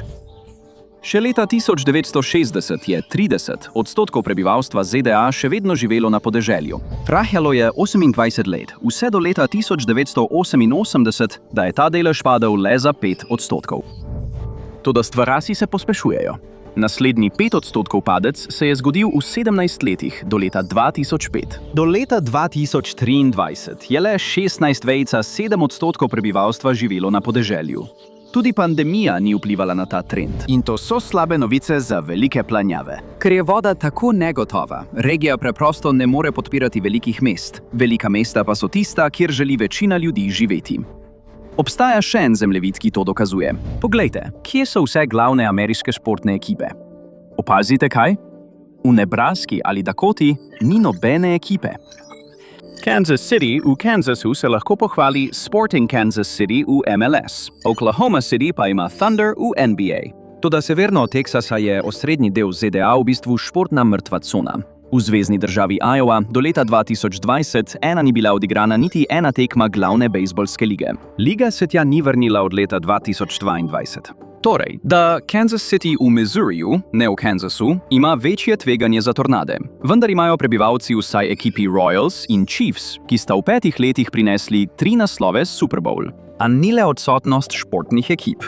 Ekipe gredo tja, kjer so ljudje. Njihova odsotnost samo kaže na pomankanje drugih priložnosti. Če se odpravite daleč na vzhod v New York, boste imeli nekaj, s čimer lahko primerjate to regijo. New York je na vrhu države po izseljevanju, saj je v 4 letih izgubil 326.000 ljudi. A za razliko od prerij ima skrivno orožje, mesto New York. In ne glede na to, kaj pravijo številke, bo samo mesto vedno magnet za ljudi. Za začetek je New York eno od središč svetovnega finančnega sistema. Do tega ni prišel po naključju ali celo zaradi pametne politike. To je zato, ker ima mesto eno najboljših naravnih pristanišč na svetu. Danes je 3. največje kontejnersko pristanišče v ZDA in najbolj prometno pristanišče v državi za uvoz nafte. Od tam lahko ladje neposredno zaplujajo v Atlantski ocean ali pa se po reki Hudson odpravijo proti severu države. Tisoče delovnih mest v metropolitanskem območju je povezanih s pristaniščem, ki kljub stoletjem onesnaževanja je še vedno tudi priljubljeno območje za ribolov. Zaradi strožjih predpisov od 70. let prejšnjega stoletja so si vode opomogle. Do leta 2021 je samo rekreacijski ribolov ustvaril $250 milijonov, kar je dober donos za vodo, ki so jo nekoč prodajali kot izjemno gosto. Čeprav je New York med letoma 1990 in 2010 izgubil več finančnih delavcev, to ni prizadelo mestnega gospodarstva. Po podatkih Ameriške centralne banke ima New York skoraj toliko finančnih delavcev kot na vrhuncu leta 1990, junija 2025 jih je bilo približno 514.000, kar je le 11.000 manj od rekorda. Ugoden položaj je spodbudil gospodarsko dejavnost, ta pa je povzročila razcvet prebivalstva. Ta razcvet je prinesel tudi druge panoge, kot so gledališča in športne ekipe, ki so mestu New York dali izjemen kulturni pečat. In vse to je vzdržno zaradi subtropskega podnebja, ki prinese povprečno 119 cm padavin na leto skozi dež in taljenje snega. Podobno je tudi v Los Angelesu. Tam pade precej manj padavin, približno 40 cm na leto. To je bolj suho kot na nekaterih območjih velikih planjav, vendar je bila, ko so leta 1923 z akvaduktom preusmerili vodo iz reke Owens, težava z vodo rešena in kraj je bil skoraj obsojen na rast. Los Angeles leži ob Tihem oceanu z naravnim pristaniščem. Danes je njegovo pristanišče najbolj prometno, ne le v ZDA, ampak v celotni zahodni polobli. Lega in gospodarska dejavnost sta prinesli enake rezultate, kot jih je prej užival New York. Los Angeles je postal središče nastajajoče filmske industrije, temu pa je sledil tudi kulturni vpliv. New York je v 50. letih prejšnjega stoletja izgubil celo enega svojih draguljev. Dodgers, ki so odšli v Los Angeles, ter Giants, ki so odšli v San Francisco, še eno mesto z odličnim pristaniščem. San Francisco, ki leži ob svojem zalivu, ni prevzel Hollywooda, je pa postal svetovna tehnološka prestolnica. Ta mesta so si nabrala toliko kulturnega in družbenega kapitala, da jih niti hudi pretresi ne morejo zlahka omajati. Razpletanje teh omrežij bi povzročilo več težav, kot bi bilo vredno. Zato so kljubovala pandemiji covida, visokim stanovanjskim stroškom, valovom kriminala in vprašljivim gospodarskim politikam. Ljudje se še naprej selijo tja, ker so tam priložnosti in ker je tam dejansko kaj početi. Toda te živahnosti ne boste našli v središču države.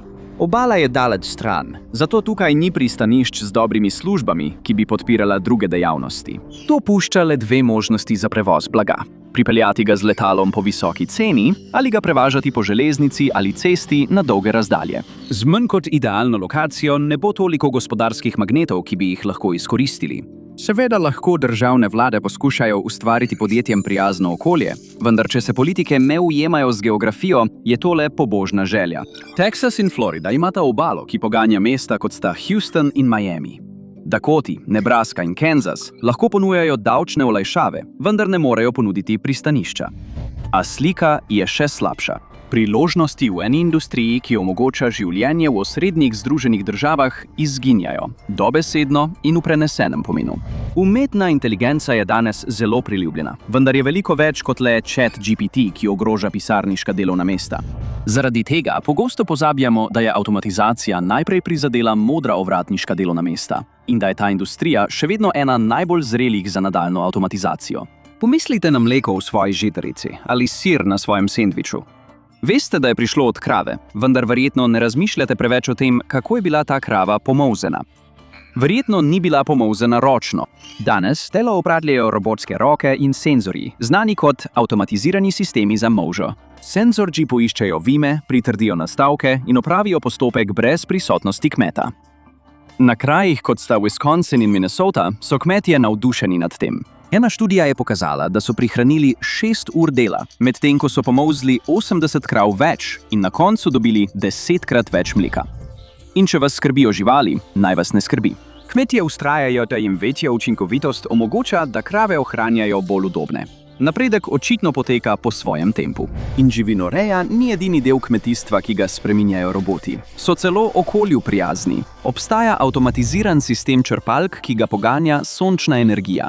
Njegova naloga je namakati korenine pridelkov. A tukaj je resnično odlična stvar, vsaj kar zadeva osrednji del ZDA. Je veliko bolj učinkovit pri porabi vode in prihrani na tisoče litrov vode. In še nekaj prihaja. Na številna koruzna polja v osrednjih ZDA. Odstranjevanje koruznih metlic je eden najbolj dolgočasnih delov kmetijske industrije, vendar je to potrebno, da preprečimo nezaželeno opraševanje. Tukaj nastopi Power Pollen Tractor, stroj, ki samodejno zbira cvetni prah iz moških rastlin. Skratka, opravlja kmečko delo, ki ga noben najstnik ni nikoli želel.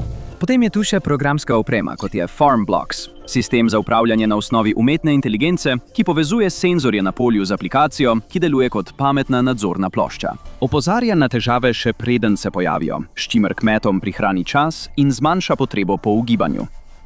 Drugi programi spremljajo zdravje živine in zaznajo bolezen pri kravah še preden se razširi. In ker so droni zdaj poceni in povsod prisotni, je le še vprašanje časa, kdaj bodo še več opravil, kot je škropljenje polj, popolnoma avtomatizirali. Zelo kmalu bo edina stvar, ki jo bo moral kmet še narediti, spomniti se gesla za Wi-Fi. To je le nekaj razlogov, zakaj bi lahko tretjina sedanjih kmetijskih delovnih mest izginila v naslednjih 8 letih. To je v poročilu iz poletja 2024 povedal Conference Board of Canada. To je možganski trust, ki spremlja inovacije in digitalno preobrazbo, in čeprav je morda lociran severno od meje, bo ta orakelj imel ogromen vpliv tudi na osrednje Združene države. Vzpon kmetijskih robotov je klasičen problem kokoši in jajca. Ne gre le za pohlepne kmete, ki znižujejo stroške, ampak za to, da delovna sila tukaj izginja. Ameriški najstniki, ki so nekoč poleti odstranjevali koruzne metlice, so sončne opekline zamenjali za pripravništva v New Yorku in Los Angelesu. Delo je padlo na ramena migrantskih delavcev, ki garajo po 20 ur na dan, a tudi to je negotovo, ujeto v navzkrižnem ognju sporov o priseljevanju. Roboti obljubljajo gotovost. Stroji ne dobijo toplotnega udara in ne zahtevajo nadur, vendar pa izpraznijo skupnosti. Tukaj vsak robot na polju pomeni eno družino manj v mestu. In to je kupčija, ki si je velike planjave ne morejo privoščiti zavedno. Morda pa obstaja razlog za upanje. Ena stvar, ki jo ima osrednji del ZDA v izobilju, so zemljišča. In ta bodo potrebna za podatkovne centre, na katere se umetna inteligenca zanaša. Za izgradnjo podatkovnega centra z vso potrebno opremo je običajno potrebnih najmanj 200 hektarjev oziroma 81 hektarjev zemlje.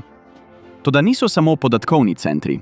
Vsak od njih lahko zahteva najmanj 200 megavatov električne energije. To pomeni, da bodo potrebne tudi nove elektrarne.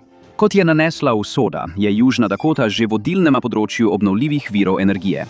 Leta 2022 je 55% njihovega omrežja delovalo na vetrno energijo. To je vzor za preostali del osrednjih ZDA.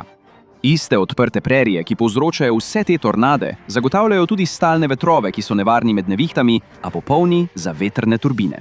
In ker je toliko odprte zemlje, ni pomankanja prostora za postavitev novih jedrskih reaktorjev, ki bodo napajali podatkovne centre prihodnosti. Torej, ali je hitro rastoča industrija podatkovnih centrov izhod iz tega kroga? Bi lahko osrednje ZDA dejansko bile v središču AI razcveta? Ne.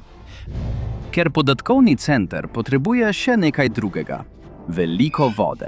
Tipičen podatkovni center za umetno inteligenco porabi od 2,9 do 5 milijonov galon vode vsak dan. To je približno enako kot mesto s populacijo med 30 tisoč in 50 tisoč prebivalci. Voda ohranja strežnike pri življenju, saj ustvarja energijo in kroži skozi hladilne sisteme, da se oprema ne pregreje. Brez nje bi se stroji v nekaj minutah pregreli. Predstavljajte si velikanski prenosnik, ki ga pustite delovati na soncu, le da je tukaj v igri več milijard dolarjev. Toda voda je v tej regiji dragoceno blago. Tudi precej bolj vlažne regije, kot je Virginia, se trudijo zadostiti povpraševanju.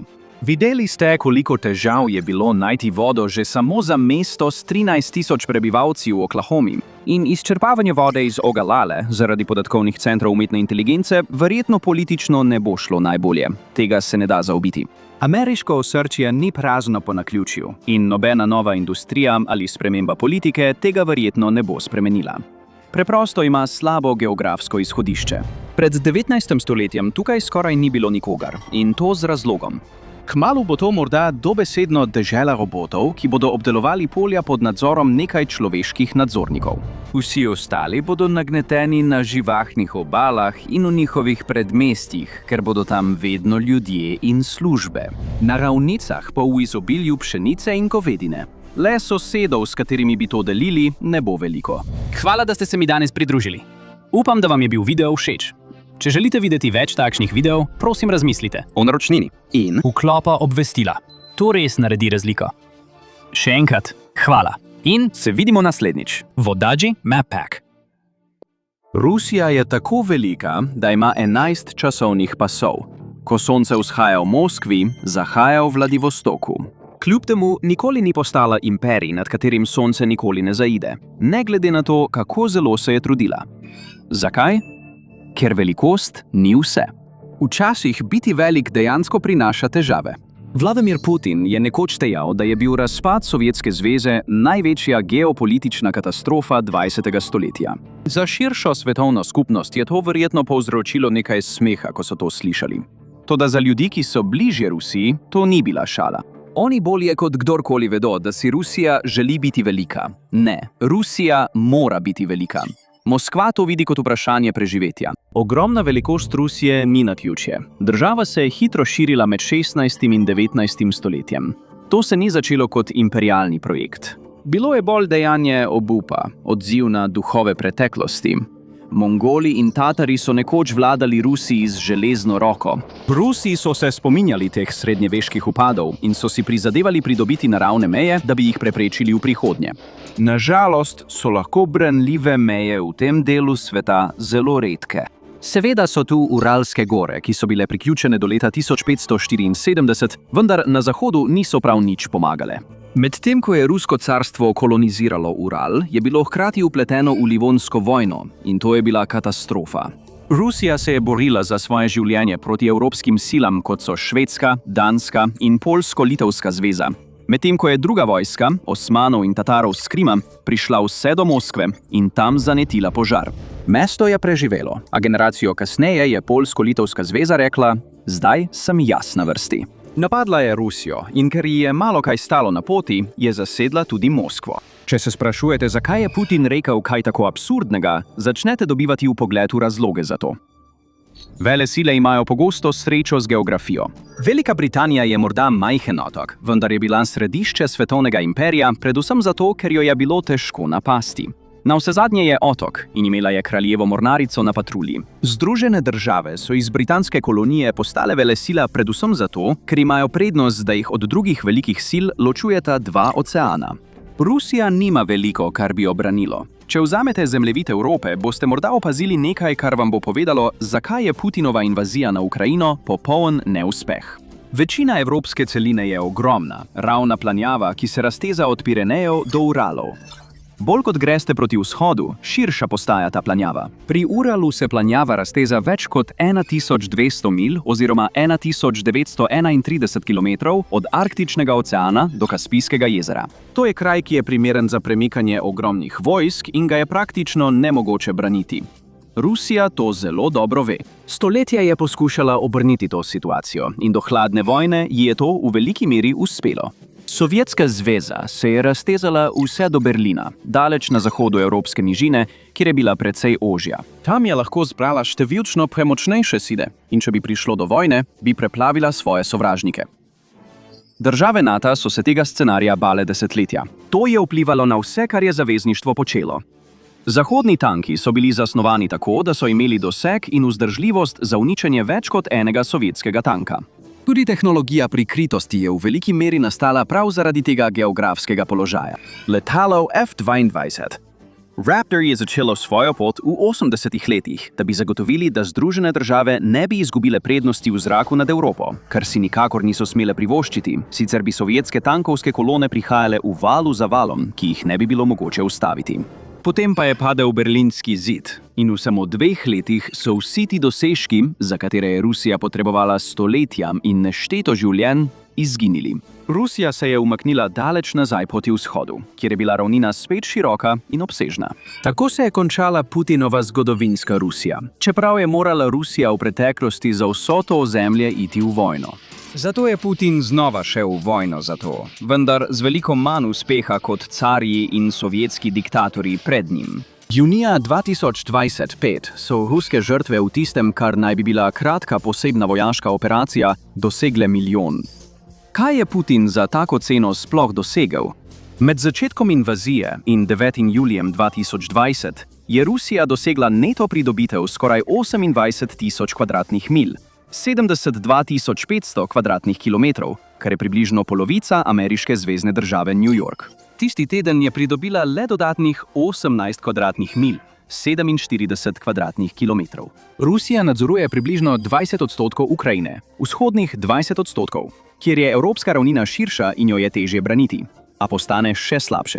Pred vojno je bila ruska meja z NATO-om dolga 754 milje, 1213 kilometrov. Putin je želel zmanjšati to ranljivost, tako da bi Ukrajino prisilil nazaj v moskovsko orbito.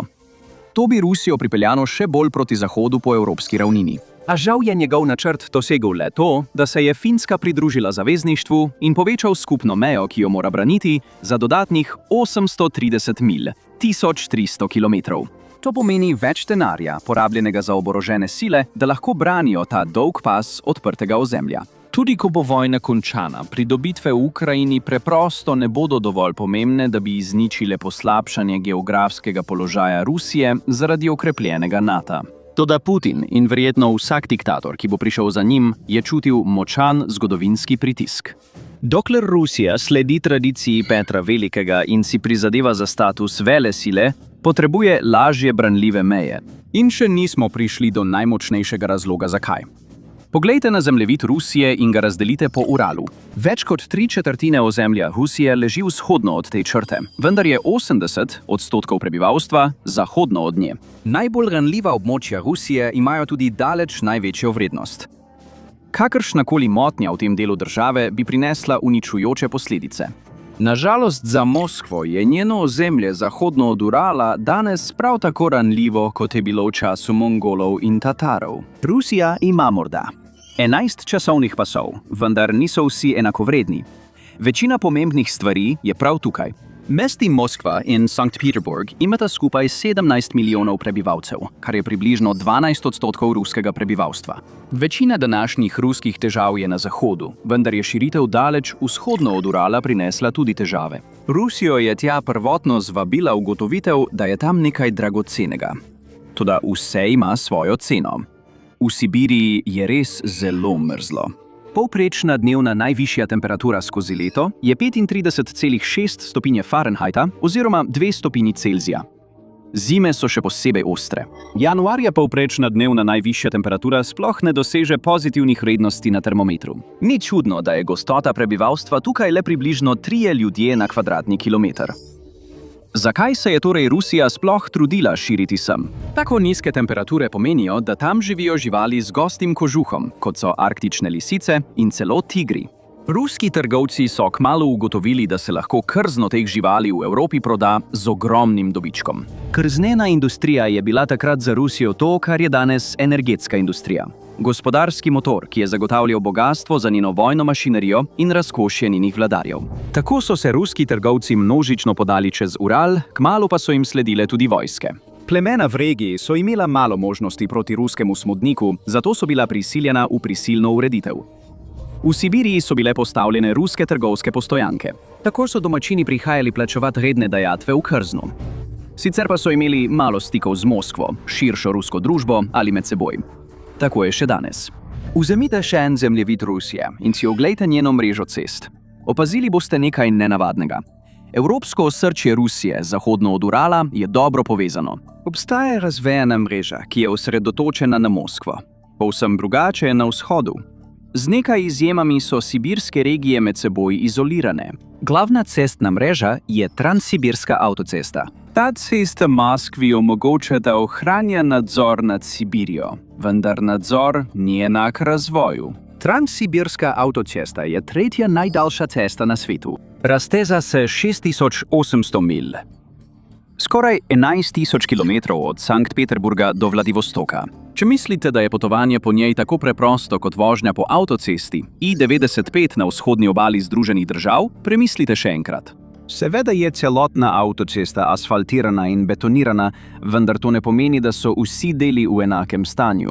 Kot bi pričakovali, je avtocesta običajno v dobrem stanju v evropskem osrčju Rusije. Če pa se premaknete vzhodno od Urala, bo vaše potovanje postalo precej bolj zahtevno, še posebej v določenem letnem času. In to ni tisti, na katerega mislite. Če imate dobro ogrevanje notranjosti avtomobila, sibirska zima verjetno ne bo tako velik izziv, kot ste se bali. Vsaj ne na tej cesti. Če pa počujete poleti, bodite previdni. Sibirska poletja so dokaj običajna, s temperaturami, ki v juliju dosežejo povprečne najvišje vrednosti okoli 75 stopinj Fahrenheita, 23,8 Celzija, vendar je tu ena past. Poletni meseci so lahko deževni. V povprečju pade na 1 kvadratni meter na dan nekaj več kot 2 litra vode, kar je nekaj več kot 4 pinte. Avgusta je tega nekoliko več. Morda se to ne sliši veliko. V New Yorku poleti dejansko pade bistveno več dežja. Le da lahko Združene države veliko bolje skrbijo za svojo infrastrukturo. Cesta je vzhodno od Urala pogosto slabo asfaltirana, zato se ob dežju velik del spremeni v močvirje. Ruske oblasti preprosto nimajo sredstev, da bi jo vzdrževale v stanju, v kakršnem bi morala biti. Same razdalje so enostavno prevelike za obvladovanje. Ne pomaga niti to, da deli ceste potekajo skozi zahtevne terene, kot so gozdovi ali tundra. Prav tako ne pričakujte, da boste na poti našli veliko nastanitev. Ne pozabite, v Sibiriji so v povprečju le 3 ljudje na kvadratni kilometer. Odprtje gostišča ob tej poti bi verjetno poskusili le najbolj drzni podjetniki. Verjetno boste spali v avtu ali kampirali, kjer lahko pričakujete veliko komarjev, ki vam bodo delali družbo v tistih redkih trenutkih topline tukaj. Verjetno vas ne bo presenetilo, če slišite, da turistični vodniki svetujejo voznikom, naj se pripravijo na najslabše in nikoli ne vozijo po transsibirski avtocesti sami. Če ima vaš avto mehanske težave ali pride do kakšne druge nujne situacije, ste lahko res daleč od pomoči. Vozniki morajo vedno upoštevati, kako ogromne so tukajšnje razdalje. Razdalja med Irkutskom in Habarovskom, dvema večjima mestoma na vzhodnem delu avtoceste, je še vedno večja kot razdalja med New Yorkom in Dallasom v Teksasu. In ne pozabite, Transsibirska avtocesta je tukaj najboljša cesta. Lokalne ceste so v precej slabšem stanju. Običajno niso asfaltirane. Tiste, ki pa so pogosto polne lukenj. Zaradi pomankanja infrastrukture so nekatera mesta v Sibiriji večino leta nedostopna. 10% ruskega prebivalstva je popolnoma odrezanih od preostale države za dneve ali celo tedne. Vzemimo na primer Čerski v republiki Saha. Zimske temperature tukaj lahko padajo celo do -58 stopinj Fahrenheita oziroma 50 stopinj pod ničlo po Celziju. Ni niti blizu Transsibirske avtoceste, zato je izoliran 8 mesecev pokopan pod ledom in snegom. To je nekako načrtno. Kraj je bil ustanovljen leta 1931 kot del Stalinove mreže gulagov. Na vrhuncu je imelo mesto približno 12.000 prebivalcev, vendar je večina ljudi po razpadu Sovjetske zveze razumljivo odšla. Do ruskega popisa leta 2010 jih je ostalo skoraj 2900. Čerski je dokaj tipičen primer, ko gre za sibirska mesta, še posebej, če so severno od arktičnega kroga. Ta mesta pogosto ležijo v tundri. Vornjaki lahko pripeljejo zaloge, ko reke zamrznejo, vendar vas ne bo presenetilo, če slišite, da so ta potovanja lahko dolga in nevarna. Potovanje po cesti, če temu sploh lahko tako rečemo, iz Jakutska, največjega mesta v regiji, do Čerskega, je nekaj manj kot 1200 milj oziroma 1900 km dolgo in traja en teden. Tudi let s turbopropelerskim letalom traja 4 ure in pol. Tudi po vseh teh stoletjih Rusija še vedno ni razvila potrebne infrastrukture, da bi povezala Sibirijo z ruskim osrčjem. In to je deloma namerno. To pomaga, kadar Moskva presodi, da mora izkoriščati domačine za svoje ambicije. Ljudje v Sibiriji so bili prvi, ki so umrli v Ukrajini, zato ljudem v glavnih mestih ruskega osrčja tega ni treba. Toda takšno ravnanje z domačini je dvorezen meč. Tako malo pozornosti, kot jo namenjajo ljudem in infrastrukturi tukaj, pomeni, da je rusko gospodarstvo obtičalo v drugi prestavi. Sibirija predstavlja fantastičen paradoks za življenje v sodobni Rusiji. Kako je lahko eno najbogatejših krajev na svetu tako revno? Številke ne lažejo. Rusija je država z največ naravnimi viri na svetu.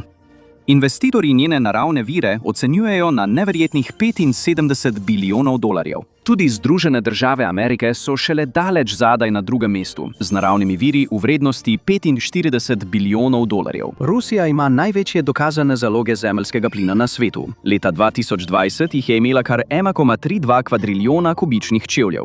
To predstavlja 20% svetovnih zalog, ima približno 80 milijard sodčkov dokazanih zalog nafte, kar jo uvršča na 8. mesto na svetu v tej kategoriji. A ponuja še veliko več kot to. Njeni naravni viri so izjemno raznoliki. Rusija je kot fraza, kot iz grške mitologije. Dobesedno je bogata z zlatom. Leta 2023 je proizvedla 322 ton druga za Kitajsko, porabila pa jih je le 71. Ob zlatu je na voljo še veliko drugega. Samo ruski daljni vzhod ima srebro, les, železovo rudo, svinec in cink. Ima tudi več kot 543 milijonov akrov oziroma 220 milijonov hektarjev kmetijskih zemljišč. To je pomembno, ker so poleg energije kmetijski proizvodi drugi največji ruski izvozni artikel. In če mislite, da Rusija ni bogato obdarjena z materiali potrebnimi za sodobno digitalno gospodarstvo, premislite še enkrat. Ameriški geološki zavod ocenjuje, da ima Rusija 3,8 milijona metričnih ton redkih zemeljskih kovin. Njene rezerve so 5. največje na svetu. Rusko ministrstvo za naravne vire pravi, da je zaloga še veliko večja. 28,7 milijona ton, če to kaj pomeni. Ne bi vam zamerili, če mislite, da to ni veliko vredno. Kakorkoli, te kovine niso ene vrste, ampak obstajajo v številnih različicah. Obstaja litij za baterije, galij za polprevodnike in berilij za letala, vesoljska plovila in celo morebitne reaktorje za jedrsko fuzijo, če omenim le nekatere. Samo Jakutija ima na svojem nahajališču Tomtor vsaj 1,7 milijona ton materijala redkih zemelj. Toda kljub temu izjemnemu bogastvu je rusko gospodarstvo šele 11. največje na svetu. To se sliši veliko, vendar bi moralo biti z vsemi temi viri gospodarstvo še večje. Slika postane še bolj mračna, ko pogledamo ljudi. Svetovna banka pravi, da je bil BDP na prebivalca v letu 2024 skoraj 15.000 dolarjev. Mimogrede, to je manj kot na primer v Kostariki. Tudi sibirske regije, ki imajo vse to bogastvo, se praznijo. Milijoni ljudi so od leta 1991 pobegnili v kraje, kot je Moskva, v iskanju boljših priložnosti. Tretjina prebivalstva v ruskem daljnem vzhodu je od takrat izginila, ostalo jih je le približno 5 milijonov. To se ne bi dogajalo, če bi lahko imeli koristi od tega bogastva, vendar jih nimajo. Putin ima velike načrte, da to popravi. Želi, da bi Rusija postala ena izmed 5 največjih proizvajalk redkih zemelj na svetu in do leta 2030 prevzela 12% mednarodnega tržnega deleža, kar pa se zdi malo verjetno. Se spomnite cestnega omrežja tam? Verjetno tam ne bi bilo veliko dejavnosti. Infrastruktura preprosto ne obstaja. Kot ste verjetno že ugotovili, so ceste med najpogostejšimi razlogi za pritožbe domačinov v Rusiji. Za te pritožbe obstaja dober razlog. Ruske ceste so lahko naravnost nevarne. Leta 2023 je v prometnih nesrečah umrlo 14.700 ljudi. To se sliši precej manj kot skoraj 41.000 smrti v Združenih državah tistega leta. Toda če upoštevate, da je v ZDA 243 milijonov voznikov z dovoljenjem, v Rusiji pa le 72,5 milijona, so nesreče veliko bolj opazne. Številke ponovno ne lažejo. Približno 0,01% ameriških voznikov je umrlo v nesrečah leta 2023. Med ruskimi vozniki pa jih je v nesrečah umrlo približno 2-krat toliko. Goldman Sachs je nekoč uvrstil rusko cestno omrežje na 130. mesto od 142 na svetu. To je bilo pred nekaj leti, vendar ker ruska vlada danes porabi 40% svojega proračuna za vojsko, se situacija verjetno ni veliko spremenila. Kvečjemu se je celo poslabšalo in tokrat to ni omejeno samo na Sibirijo. Sibirija ima morda največje težave, vendar so ceste v osrednjem delu države pogosto zamašene zaradi slabih razmer. Tudi cesta med Moskvo in Sankt Peterburgom ni prilagojena za promet težkih tovornjakov. To pa odpira še en paradoks. Kako naj bi Rusija postala velesila na področju redkih zemelj, če ne more prevažati ljudi, opreme in blaga po svoji ogromni notranjosti? Pred vojno je rusko ministrstvo za promet ocenilo, da Rusija zaradi slabih cest vsako leto izgubi med 7 in 9% svojega BDP. Zakaj potem Rusija ne poskusi narediti vsega, kar lahko, da bi izboljšala ceste? No, ni tako preprosto. Ostro podnebje seveda močno otežuje takšna prizadevanja. Potem pa je tu še korupcija. Korupcija je bila vedno eden glavnih razlogov, zakaj Rusija ni bila tako uspešna, kot so si njeni diktatorji želeli. Zdaj ni nič drugače. Izboljšave infrastrukture države zahtevajo veliko vlaganj. In ker je v igri toliko denarja, ne bodite presenečeni, če slišite, da si ga skušajo prilastiti koruptivni uradniki. Ruski most, ki je bil nekoč najdaljši viseči most na svetu, meri približno 3900 čevljev, skoraj 1200 metrov in povezuje Vladivostok z otokom Ruski. Dokončan je bil leta 2012. Takratni predsednik vlade Medvedjev pa ga je označil za simbol ruskega inženirstva. Obstaja pa ena težava. To je nekako ruska različica mostu nikamor. Otok Ruski ima le 5500 prebivalcev, most pa je stal 1,1 milijarde dolarjev. To je le en primer. Nadzorniki ocenjujejo, da se zaradi korupcije izgubi 70% naložb v cestne projekte. Lokalni izvajalci, ki naj bi delali na cestah, plačujejo politikom, da dobijo delo. Denar, ki ostane, se nato uporabi za gradnjo ceste. Krajevni prebivalci se nato lahko pritožujejo nad poligonom lukenj na cesti, ki jih morajo premagovati. Tako kot mnogi taksisti po svetu, tudi ruski taksisti radi klepetajo s tujimi potniki, vendar ne govorijo o vremenu, niti o tem, kaj si mislite o Moskvi. Namesto tega vprašajo: kaj menite o naših ruskih cestah? In ne glede na to, kakšen odgovor da potnik, bo vedno deležen istega odziva. Ker je v Rusiji pritoževanje nad cestami praktično nacionalni šport. Več kot 90% prebivalstva se strinja. Ceste so grozne. Ruska vlaganja v infrastrukturo so bila neustrezna in napačno usmerjena, vendar bi imela skoraj nerešljiv problem, tudi če bi bilo vse pošteno in popolnoma urejeno. Država je preprosto prevelika. Tudi Združene države imajo veliko težav z vzdrževanjem svoje infrastrukture. To je v veliki meri zato, ker je toliko stvari za vzdrževati. To je tretja največja država na svetu, s 4 različnimi časovnimi pasovi na svojem celinskem ozemlju.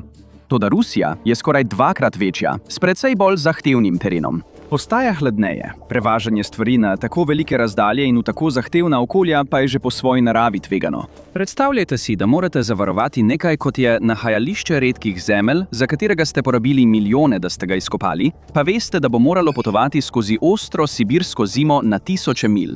Tudi če bi bile ruske železniške in cestne mreže popolnoma vzdrževane in na svetovnem nivoju, bi morali izdelki še vedno prečkati ves ta prostor.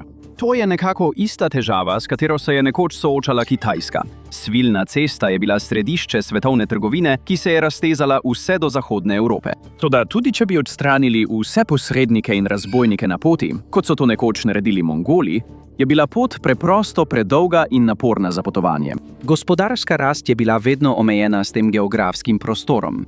Zato je svilna cesta, takoj ko so se pojavile alternative, torej pomorske poti, ki so jih Evropejci začeli odkrivati v poznem 15. stoletju, hitro šla v pozabo. Xi Jinping jo obupano poskuša oživiti, vendar ima približno toliko uspeha kot njegov prijatelj na severu. Ta zgodba odpira še en zanimiv paradoks. V teoriji Rusija ne bi smela biti omejena s svojimi zahrbtnimi kopenskimi potmi.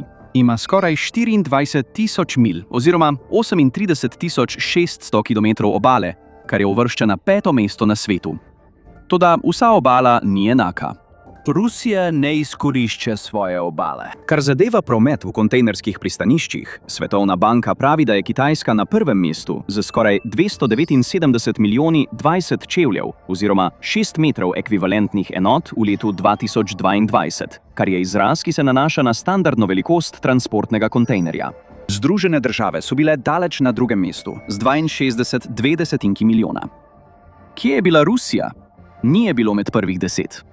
Poskusite 36. mesto. To je celo nižje kot majhne države, kot je Belgija. Singapur, ki je na 3. mestu, ima pristanišča, ki imajo skoraj 10-krat večji kontejnerski promet kot Rusija. Izkazalo se je, da za to obstaja tudi razlog. Ruska pristanišča niso tako dobra in to ni nujno zaradi nesposobnosti ali korupcije. Vsaj teoretično bi to lahko popravili. A obstaja še nekaj, česar ne morejo. Poglejte, kje dejansko poteka ruska obala. Velika večina obale je na severu države, več kot polovica ruskega ozemlja pa leži nad 60 stopinjo severne zemljepisne širine. Ruski odseki obale predstavljajo več kot 53% celotne obale Arktičnega oceana. Kaj je stalni spremljevalec, ki ga lahko pričakujete tukaj zgoraj? Odgovor je očiten. Skoraj vsa ruska pristanišča so večji del leta zamrznjena. Obstaja rešitev za to – ledolomilci. In Rusija jih ima veliko. Njena flota šteje 57 ledolomilcev, več kot katerakoli druga država. Kanada je daleč zadaj na drugem mestu, z 18. Vsem ruskih ledolomilcev ima jedrski pogon, kar pomeni, da lahko na morju ostanejo več mesecev, lomijo led in pomagajo ruski trgovini. Združene države, ki imajo le 5 ledolomilcev, so začele rusko floto ledolomilcev dojemati kot problem. Celotno zavezništvo NATO ima le 47 ledolomilcev, zato so Združene države sklenile pakt z zavezniki iz NATO, da bi zagotovili, da Rusija ne bi pridobila popolne premoči v Arktiki. Načrtujejo izgradnjo skupne flote 90 ledolomilcev. Vendar obstaja razlog, zakaj so Združene države zanemarile svojo floto ledolomilcev. Preprosto ni potrebovala tako dragih ladij. Njene luke niso dolgo zamrznjene. Vedno so odprte za poslovanje. Rusija bi takoj zamenjala položaj, če bi lahko. Rusija ima le nekaj toplovodnih pristanišč. Trenutno mednje spadata Sevastopol na okupiranem Krimu in Novorosijsk ob Črnem morju. A nista idealna. Ležita za Bosporjem in Dardanelami, ki jih nadzoruje njen zgodovinski tekmec Turčija. Rivalstvo se je ponovno pokazalo nekaj dni po invaziji, ko so Turki napovedali, da ruskih vojaških ladij ne bodo spustili skozi ožine. Če bi prišlo do najslabšega, bi Turki lahko kadarkoli blokirali dostop Rusije do Sredozemlja. Peter Veliki in ruski diktatorji, po njem so skozi generacije vojn proti otomanskim Turkom žrtvovali veliko krvi in bogastva, da bi si zagotovili oporišča ob Črnem morju. In vrtnama Turčija še vedno geografsko prednost. Zato se je Rusija širila drugam, da bi poiskala več nezamrzajočih pristanišč. Obstaja Kaliningrad, vendar ima tudi ta težavo. Namesto da bi bil za turškimi ozkimi prehodi, je ta za ozkimi prehodi, ki jih lahko zlahka nadzorujeta druga stara sovražnika, Danska in Švedska, še posebej zdaj s pomočjo Amerike. Švedska ponovno utrjuje otok Gotland, ki je oddaljen le 200 čevljev. 214 mil, oziroma 345 km stran od Kaliningrada. Že zdaj ga imenujejo NATO letalonosilec v Baltskem morju. In tudi če bi ruske ladje uspele nepoškodovane priti skozi ozka grla tukaj, bi morale še vedno skozi Rokavski preliv in mimo vseh NATO-vih pomorskih sil tam. V preteklosti bi se morale spopasti z močjo kraljeve mornarice. Torej, Kaliningrad ni rešitev za ruske težave v Črnem morju. Geografija Rusije pa vendarle ponuja izhod. Na nek način. Presenetljivo pristanišče Murmansk običajno pozimi ne zamrzne, kljub svoji visoki severni zemljepisni širini. Zato je zaslužen topli zalivski tok, ki prihaja iz zaliva Amerike, prej znanega kot Mehiški zaliv. Ampak ne tako hitro. Poglejte, kje je Murmansk. Da bi ruske ladje iz Murmanska prišle do odprtega oceana, morajo skozi GIUC vrzel, 2 ožini med Grenlandijo in Islandijo, ter Islandijo in Združenim kraljestvom. Kraljeva mornarica ima veliko izkušenj s patruljiranjem po teh vodah, v času, ki se ga ljudje še spominjajo. Med hladno vojno se je specializirala za to območje. Za carsko Rusijo je bilo še slabše, ko je kraljeva mornarica vladala svetovnim morjem. Pomanjkanje odprtih, toplih morskih pristanišč v evropskem osrčju Rusije je dalo še en razlog, da se je še naprej širila proti vzhodu, preko Urala, vse do Pacifika in celo v Severno Ameriko. Kaj je Rusija pridobila s temi prizadevanji? Najprej si oglejmo pristanišče Petropavlovsk-Kamčatski na polotoku Kamčatka. Presenetljivo je, da ne zamrzne. Nažalost za Rusijo to še vedno ni tako dobro. Kamčatke ni mogoče povezati z rusko celino po cesti ali železnici. Terenski pogoji so preprosto preveč zahtevni. Tako je Rusija še naprej iskala po širni evrazijski celini nezamrzljivo pristanišče, ki ne bi bilo za morebitnimi sovražnimi nadzornimi točkami. Vladivostok je bil glavni cilj. Ko so ga v 19. stoletju končno pridobili od Kitajske, je bila to velika zmaga. Nažalost za Rusijo to še vedno ni dovolj dobro. Takrat je bil 4 mesece na leto zamrznjen. Nima koristi od zalivskega toka in je blizu polarnih temperatur, ki zamrznejo Sibirijo med novembrom in marcem. Podnebje je zdaj toplejše, zato pristanišče danes nima več toliko ledu. Vendar obstaja drug problem. Da bi ruske ladje prišle iz Vladivostoka do odprtega oceana, morajo prečkati kontrolne točke v Japonskem morju. To so slabe novice za Moskvo. Vladivostok ni bil zadovoljiv za Rusijo, zato je poskušala nadzorovati Port Arthur, danes okrožje Lušunko v Daljanu na Kitajskem. Po zimi ni zamrznil. Seveda je še vedno odrezan od odprtega oceana, vendar je bolje iti skozi Rumeno morje in ob kitajski obali, kot pa skozi Japonsko morje, kaj ne? Japonska se s tem ni strinjala, kar je pripeljalo do rusko-japonske vojne. Rusija in Japonska sta od takrat bolj ali manj v sporu. Rusiji ni uspelo obdržati Port Arthurja. Japonska ga je zavzela v vojni. Sovjetska zveza ga je po drugi svetovni vojni dobila nazaj, vendar ga je leta 1956 predala Novi ljudski republiki Kitajski. Torej je bila vsa pustolovščina zaman. Peter Veliki si je Rusijo predstavljal kot veliko pomorsko silo, vendar nobenemu od njegovih naslednikov ni nikoli uspeli uresničiti te vizije. Ruski carji 19. stoletja so bili tako obupani glede toplega pristanišča, ki bi bilo varno pred kraljevo mornarico, da so začeli iskati možnosti v Perzijskem zalivu ali celo ob Indijskem oceanu. Tako se je začelo tekmovanje z Britanijo, znano kot Velika igra. Rusiji ga ni uspelo dobiti. Kljub vsem svojim pridobitvam je Rusija še danes celinska država, če si njeni nasprotniki to želijo. Ni se treba ozreti daleč v preteklost, da bi našli primer, kako nevarno je to lahko za varnost Rusije. Nacisti so res hitro napredovali, ko so 22. junija 1941 napadli Sovjetsko zvezo. Združene države so se kmalu zatem strinjale, da bodo Sovjetom dobavljale pomoč po zakonu o posoji in najemu, vendar je bil tu velik problem. Kako bi blago sploh prišlo tja? Murmansk. Nacistične podmornice bi to pot naredile težko in nevarno. Poleg tega je Hitler zasedel Norveško. Pot čez Črno morje? Še enkrat ne. Grčija je bila pod okupacijo sil osi. Poleg tega so nacisti zavzeli Krim in ga ne bi izgubili vse do leta 1944, Vladivostok ali kakšno drugo območje ob ruski pacifiški obali. To bi pomenilo soočanje z japonsko cesarsko mornarico v času, ko je bil Tokio prevladujoč v regiji. Ostala je le ena možnost. Ladja bi pristala v pristaniščih v Perzijskem zalivu in nato potovale skozi Perzijski koridor v Iranu. In tudi to je zahtevalo nekaj, kar bi lahko videli v parodiji filma. Skupna invazija Britanije in Sovjetske zveze. Tamkajšnja vlada je bila prej preveč naklonjena silam osi. Na srečo je bila invazija uspešna. Ameriške zaloge so prispele v Rusijo potem, ko so prepotovale pol sveta in nacisti so bili končno potisnjeni nazaj. Rusija bi lahko v teoriji zgradila močno mornarico, da bi izravnala te geografske slabosti. Vendar je tu težava. Morda ste to že pričakovali. Na papirju je ruska mornarica ena najmočnejših na svetu. Toda, če pogledate podkovršje, boste videli, s kakšnimi izzivi se sooča. Vsa velika ruska plovila, njen edini letalonosilec, 4 križarke in 10 rušilcev so starejši od 30 let. Tudi ruska podmorniška flota se stara. Novejše ladje, ki prihajajo v uporabo, so večinoma lažje fregate ali korvete. Imajo manjši doseg in niso tako sposobne v boju. Z drugimi besedami, ruska mornarica postaja manj sposobna varovati svojo pomorsko trgovino in izravnati svoje geografske slabosti. In vse to je posledica še enega geografskega dejstva, s katerim ste zdaj že seznanjeni. Želja Petra Velikega, da bi Rusijo naredil za veliko pomorsko silo, ni izbrisala problema njenih odprtih meja, kjer so na zahodu in vzhodu potencialno sovražne države.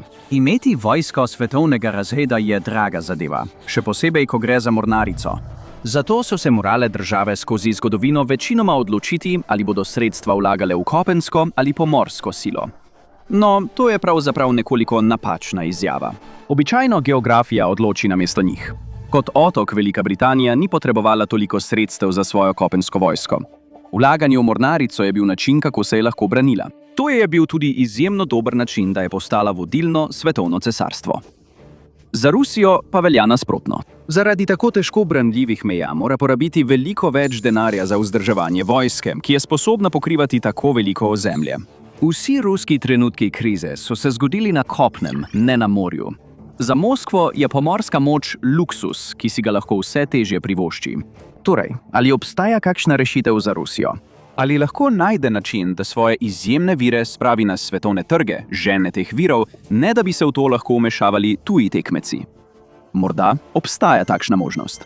Za Rusijo je globalno segrevanje zelo dobra stvar. Leta 2018 sta Rusija in Kitajska podpisali investicijski sporazum v vrednosti 9,5 milijarde dolarjev za razvoj infrastrukture. Zveni standardno, vendar je bilo nekaj nenavadnega pri tem.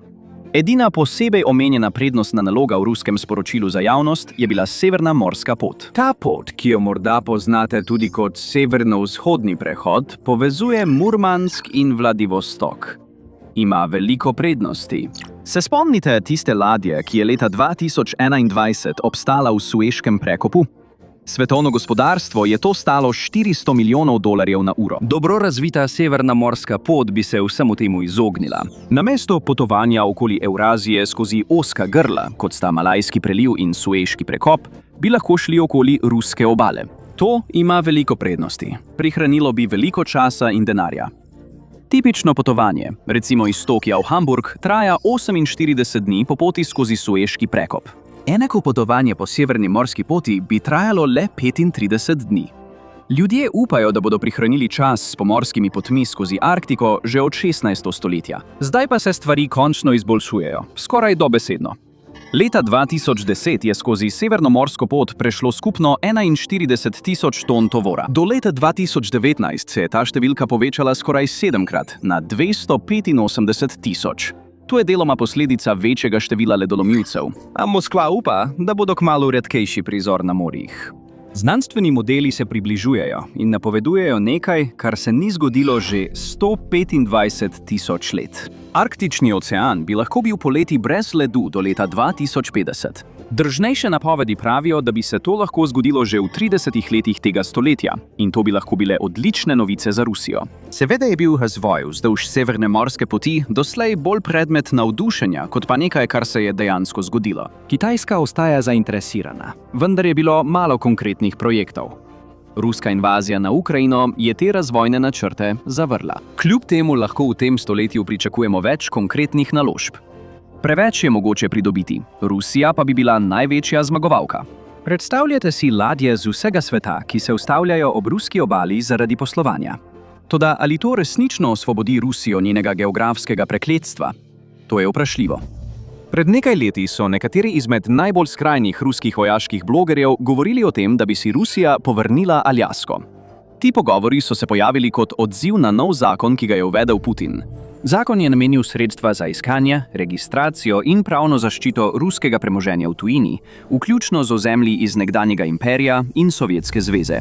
Putin si ni povrnil Aljaske, vendar so se kritiki spraševali, kaj naj bi pomenila zaščita. Ta beseda je bila pogosta retorična taktika, uporabljena pri zgodovinskem širjenju Rusije. Ker se arktični led topi, bi obstajal razlog, da bi si jo želeli nazaj. Razdalja med ruskim in ameriškim ozemljem čez Beringov preliv je le 55 milj, oziroma 88 km na najožjih točkah vzdolž celine. To bi bil resen problem za rusko ladjarstvo v odprtem Arktiku. Na Aljaski je 9 aktivnih ameriških vojaških baz. Nekatere med njimi gostijo resno opremo, kot so F-22 Raptori in F-35 Lightning II. Obstaja tudi objekt za testiranje podmornic. Recimo samo, da tudi če bi prišlo do resnega konflikta, ruska trgovina po donosni severni morski poti še vedno ne bi bila varna pred tujimi silami. V 21. stoletju bi Beringova ožina lahko postala še ena nevarna ozka točka, za katero Rusija nujno potrebuje rešitev, a je ne more najti. Torej vidite, ko gre za Rusijo, je slavni biograf Stalina, Stephen Kotkin, to najbolje povedal. Rusija si želi izstopati kot velika sila, vendar njene zmožnosti nikoli niso ustrezale njenim težnjam. Kajti ne glede na to, kako velike so njihove vojske, tudi najmočnejši vladarji ne morejo osvojiti zemljevida. Hvala, da ste se mi danes pridružili. Upam, da vam je bil video všeč in če želite videti več takšnih videov, razmislite o naročilu in vklopite obvestila. Resnično naredi razliko. Še enkrat hvala in se vidimo naslednjič v MapPacku.